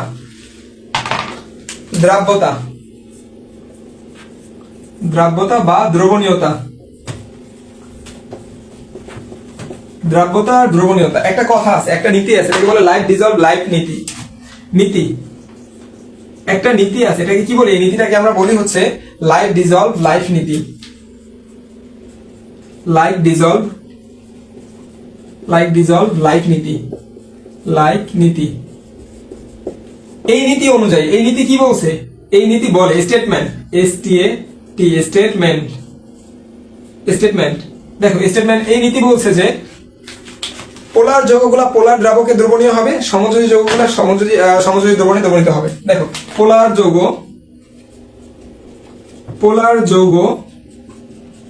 পোলার দ্রাবকে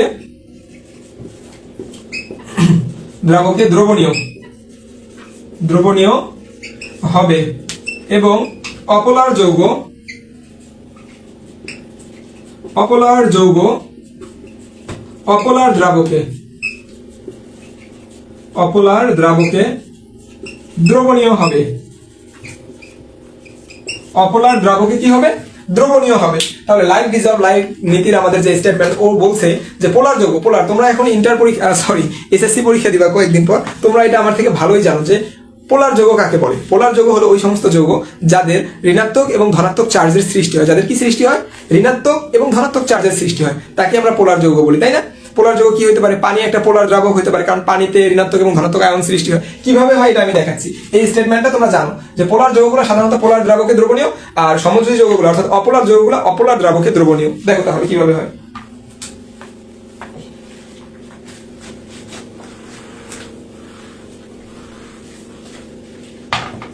পানি একটা পোলার দ্রাবক H2O। কেন পানি পোলার দ্রাবক বলতেছি আমরা? কারণ পানির অণুটা এইভাবে গঠিত হয়, এই যে একটা অক্সিজেন থাকে এবং অক্সিজেন দুইটা হাইড্রোজেনের সাথে ইলেকট্রন শেয়ার করে। দেখো এই যে এখানে অক্সিজেন একটা ইলেকট্রন শেয়ার করে, হাইড্রোজেনও একটা ইলেকট্রন শেয়ার করে। এই যে কিন্তু অক্সিজেনের তড়িৎ ঋণাত্মকতার মান অনেক বেশি 3.5, আর হাইড্রোজেনের তড়িৎ ঋণাত্মকতার মান অনেক কম 2.1। তাই তড়িৎ ঋণাত্মকতার মান যার বেশি সেই ইলেকট্রনকে নিজের দিকে বেশি আকর্ষণ করে। তাই হাইড্রোজেন কি করে জানো? অক্সিজেন ইলেকট্রনগুলোকে নিজের দিকে আকর্ষণ করে। এই যে এই ইলেকট্রনগুলোকে নিজের দিকে আকর্ষণ করে। তো যদি অক্সিজেন ইলেকট্রনগুলোকে নিজের দিকে নিয়ে যায়, ও কি হবে? আংশিক ঋণাত্মক হবে। আংশিক ঋণাত্মককে আমরা ডেল মাইনাস দ্বারা প্রকাশ করি। আংশিক কেন? পুরোপুরি ইলেকট্রন নিতে পারে না। পুরোপুরি কেন নিতে পারে না? কারণ দুইজনই তো শেয়ার করছে, তাই না? যদি পুরোপুরি ইলেকট্রন নিয়ে নেয় তাহলে তো হাইড্রোজেন মুক্তই হয়ে যাবে প্রোটন আকারে। এটা কি আমরা চাই? মানে পুরোপুরি ইলেকট্রন নিয়ে নিলে হাইড্রোজেনের তো কোনো ইলেকট্রনই থাকবে না, ও তো নিঃস্ব হয়ে যাবে, তো কোনো যৌগই তো হবে না, তাই না? তো আংশিক নিয়ে নেয়, অল্প কিছু ওর দিকে টেনে নেয়, আর ওর দিকে টেনে নিলে ও আংশিক ঋণাত্মক হয়ে যাবে। আর হাইড্রোজেনের যেহেতু ইলেকট্রন চলে গেছে, ও কি হবে? আংশিক ধনাত্মক হবে। এই যে আংশিক ধনাত্মক, এই যে সে আংশিক ধনাত্মক হলো।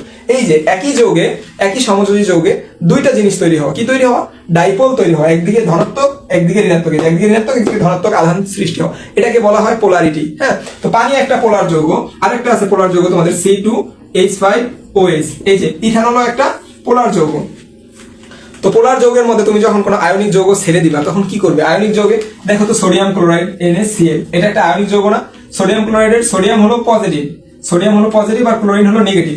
তো পোলার যৌগে এই যে তোমার পজিটিভ আয়ন হয়েছে না হাইড্রোজেন, হাইড্রোজেন সোডিয়ামকে আকর্ষণ করবে। এই তুমি আমার দিকে আসো, লোভ দেখাবে সোডিয়ামকে। হাইড্রোজেন ক্লোরিনকে লোভ দেখাবে, তুমি তো নেগেটিভ আমি তো পজিটিভ, আমার দিকে আসো। আর এই অক্সিজেনের যে মাইনাস সোডিয়ামকে লোভ দেখাবে, এই সোডিয়াম আমি তো মাইনাস তুমি তো প্লাস, আমার দিকে আসো। তখন এরা লোভের ঠেলায় কি করবে? ক্লোরিন চলে যাবে হাইড্রোজেনের কাছে আর সোডিয়াম চলে যাবে অক্সিজেনের কাছে। পরবর্তীতে এরা কেউ এদেরকে গ্রহণ করবে না। যখন গ্রহণ করবে না তখন এরা দ্রবণে এই যে সোডিয়াম প্লাস আকারে ঘুরে বেড়াবে মনের দুঃখে, ক্লোরিন মাইনাস আকারে ঘুরে বেড়াবে মনের দুঃখে। হ্যাঁ, এটাকে আমি আমার নীতি দিয়ে বললাম আর কি, তোমাদেরকে গল্প আকারে বুঝিয়ে বললাম। কিন্তু এটা হয় কি আসলে? সোডিয়াম ক্লোরাইডের মধ্যে একটা আকর্ষণ বল আছে না? কি আকর্ষণ বল? আয়নিক যৌগের মধ্যে স্থির বৈদ্যুতিক আকর্ষণ বল। আর এই স্থির বৈদ্যুতিক আকর্ষণ বলের থেকেও যখন এই যে পোলারিটি বলটা বেশি হয়ে যায় তখন সোডিয়াম বিচ্ছিন্ন হয়ে যায়, ক্লোরিনও বিচ্ছিন্ন হয়ে যায়, হয়ে দ্রবণের মধ্যে ঘুরে বেড়ায়। এতিম সন্তান ওরা, ওদের আর কোনো সঙ্গী নাই, ওরা কি নিঃসঙ্গ হয়ে ঘুরে বেড়ায়। এই যে দ্রবণে আয়ন সৃষ্টি হওয়া, এটাকে আমরা কি বলতেছি? দ্রবণীয়তা। দ্রবণে আয়ন সৃষ্টি হওয়া মানেই দ্রবণীয়তা। বুঝাইতে পারছি? এই যে দেখো সোডিয়ামকে কে ডাক দিবে? হাইড্রোজেন ডাক দিবে ক্লোরিনকে, তুমি তো নেগেটিভ চার্জ আমি তো পজিটিভ, আসো না দুইজন একসাথে হই। ও ডাক দিবে আমি তো নেগেটিভ চার্জ তুমি তো পজিটিভ, সোডিয়ামকে ডাক দিবে, আসো না দুইজন একসাথে হই। কিন্তু একসাথে আর হতে পারবে না, ওরা দ্রবণে এতিমের মতো ঘুরে বেড়াবে, নিঃসঙ্গর মতো ঘুরে বেড়াবে। এইটাকেই বলা হয় দ্রবণীয়তা। এই দেখো পোলার যৌগ, এটা একটা পোলার যৌগ পানি। আর এই যে এগুলাও কিন্তু পোলার যৌগ হিসেবেই পড়ে, কারণ পোলার যৌগ মানে যেই যৌগে ধনাত্মক এবং ঋণাত্মক থাকে। আর সমযোজী যৌগে কিন্তু ধনাত্মক আর ঋণাত্মক কেউ থাকে? অবশ্যই না। সমযোজী যৌগে ধনাত্মক আর ঋণাত্মক বলতে কিচ্ছু থাকে না। সমযোজী যৌগে কারণ দুইজনই ইলেকট্রন শেয়ার করে, এখানে ধনাত্মক বা ঋণাত্মক হওয়ার চান্স নাই। হ্যাঁ, মাঝে মাঝে এই যে কি এইটা হইতে পারে, যেমন এটা সমযোজী যৌগ, এটা কি হয়? এই যে আংশিক ধনাত্মক আংশিক ঋণাত্মক হইতে পারে, তাই আমরা বলতেছি। আর পানি একটা পোলার যৌগ, দুইটা সর্বজনীন পোলার যৌগ মনে রাখবা। পানি, এই পানি আর অ্যালকোহল এরা পোলার যৌগ। তোমাদের দুইটা শর্ট কোশ্চেন বলে দিব, বলে দিই। তোমাদেরকে বলবে পানি একটি পোলার যৌগ ব্যাখ্যা করো, এইভাবে ব্যাখ্যা করতে হবে। তোমাদেরকে বলবে ইথানল একটি পোলার যৌগ ব্যাখ্যা করো, এটাও এইভাবে তোমরা ডট স্ট্রাকচার আকারে ব্যাখ্যা করতে হবে। এটা শর্ট কোশ্চেনের মধ্যে আসবে ইনশাআল্লাহ। তোমরা লিখে নিও, এটা শর্ট কোশ্চেনের মধ্যে পাবা। তোমরা শর্ট কোশ্চেনে না পাইলে সৃজনশীলের খ নম্বরে পাবা ইনশাআল্লাহ।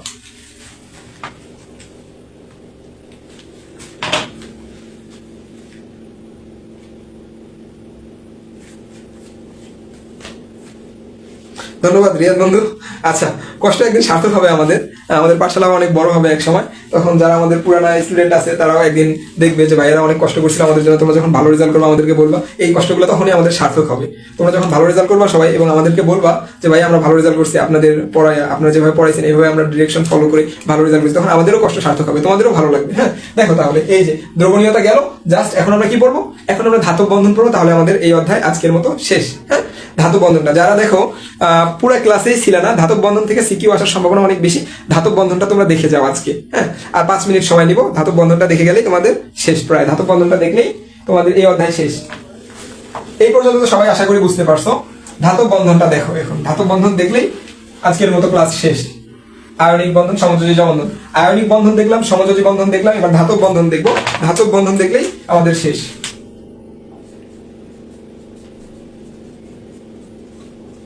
ধাতব বন্ধন, ধাতব বন্ধন কথাটা শুনে কি বুঝতেছো বলো তো? কে কি বুঝতেছো? এটা ধাতুর মধ্যে গঠিত হবে, তাই না? ধাতুর মধ্যে। আমার কথা শোনো, ধাতুগুলা সাধারণত কি হয়, ধাতুর তড়িৎ ঋণাত্মকতা অনেক কম হয়। তড়িৎ ঋণাত্মকতা কম হলে কি হবে? ওরা খুব সহজেই ইলেকট্রন ত্যাগ করতে পারবে। আর ধাতুর আকার বড় হয়। আকার বড় হলে কি হবে? নিউক্লিয়াস থেকে ইলেকট্রনের দূরত্ব বেশি হবে। ধাতুর কক্ষপথগুলো বড় বড়, দেখো না? ধাতু, বেশিরভাগ ধাতু আমি যদি বলি তোমাদেরকে, গ্রুপ 1, 2 এর যে নিচের ধাতুগুলো আছে, দেখবা যে অনেকগুলা কক্ষপথ ওদের। কক্ষপথ যত বেশি হবে বা ইলেকট্রন মানে যত বড় ধাতু হবে, তার শেষ কক্ষপথের সাথে ইলেকট্রনের নিউক্লিয়াসের সাথে শেষ কক্ষপথের ইলেকট্রনের আকর্ষণটা অনেক কম থাকবে। আকর্ষণ কম থাকলে কি হবে? দ্রুত ইলেকট্রন, অনেক সহজে ইলেকট্রন বের হয়ে যেতে পারবে। দেখো ধাতুর ক্ষেত্রে কথা মনে রাখবা দুইটা। ধাতুর ক্ষেত্রে কি কি মনে রাখবা? 1 নম্বরে ইলেকট্রন, তোমার এখানে আয়নীকরণ শক্তি অনেক কম। আয়নীকরণ শক্তি কম, কাজেই সহজে ইলেকট্রন ত্যাগ করতে পারে। ইলেকট্রন ত্যাগ করতে পারে। আর একটা কথা মনে রাখবা, আকার বড়, তাই শেষ কক্ষপথের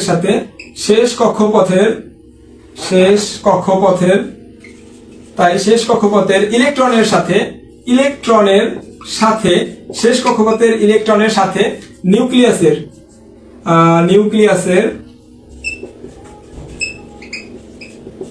শেষ কক্ষপথের ইলেকট্রনের সাথে নিউক্লিয়াসের আকর্ষণ কম। আকর্ষণ কম থাকলে কি হবে? সহজে ইলেকট্রন ত্যাগ করতে পারবে। ফলে সহজে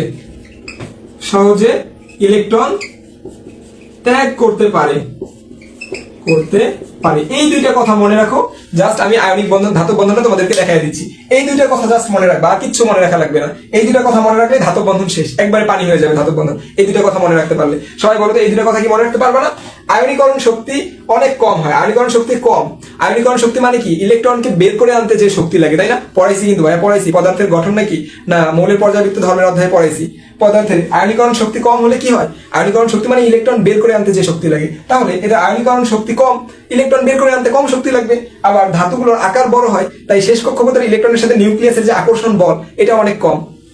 কারণ তোমরা দেখছো নিউটনের কার জানি একটা সূত্র আছে, কুলম্বের না, Q equals two E into, এটা হবে Q1 Q2। ফিজিক্সে তো, ফিজিক্স অনেকদিন থেকে পড়াই না, সূত্রটা মনে পড়লো তাই দেখালাম। Q1 Q2 divided by R square. দেখো তো এখানে কুলম্ব বল, এখানে মানে C হবে এই charge. Q equals to C into Q1 Q2 divided by R square. এখানে আর কি? দূরত্ব না? আর হচ্ছে দূরত্বের সাথে চার্জের সম্পর্কটা কি? দেখো তো ব্যস্তানুপাতিক, 1 বর্গের ব্যস্তানুপাতিক। তার মানে দূরত্ব যত বাড়বে চার্জ তত কমবে। সেম ভাবে নিউক্লিয়াসের সাথে ইলেকট্রনের যত দূরত্ব বাড়ে, এই যে আকর্ষণ বলটা তত কমে, তাই তত সহজে ইলেকট্রন ত্যাগ করা যায়। হ্যাঁ, এখন দেখো ধাতব বন্ধনটা আমরা দেখবো। এক টুকরা ধাতু নিব আমরা, যে কোনো ধাতু নিব, এক টুকরা ধাতু নিব আমরা। এক টুকরা ধাতুতে তো অসংখ্য ধাতু পরমাণু আছে, তাই না? এক টুকরা ধাতু নিলাম। এই যে এক টুকরা আমরা আয়রনের ধাতু নিলাম, মানে রড নিলাম, রডের একটা টুকরা নিলাম।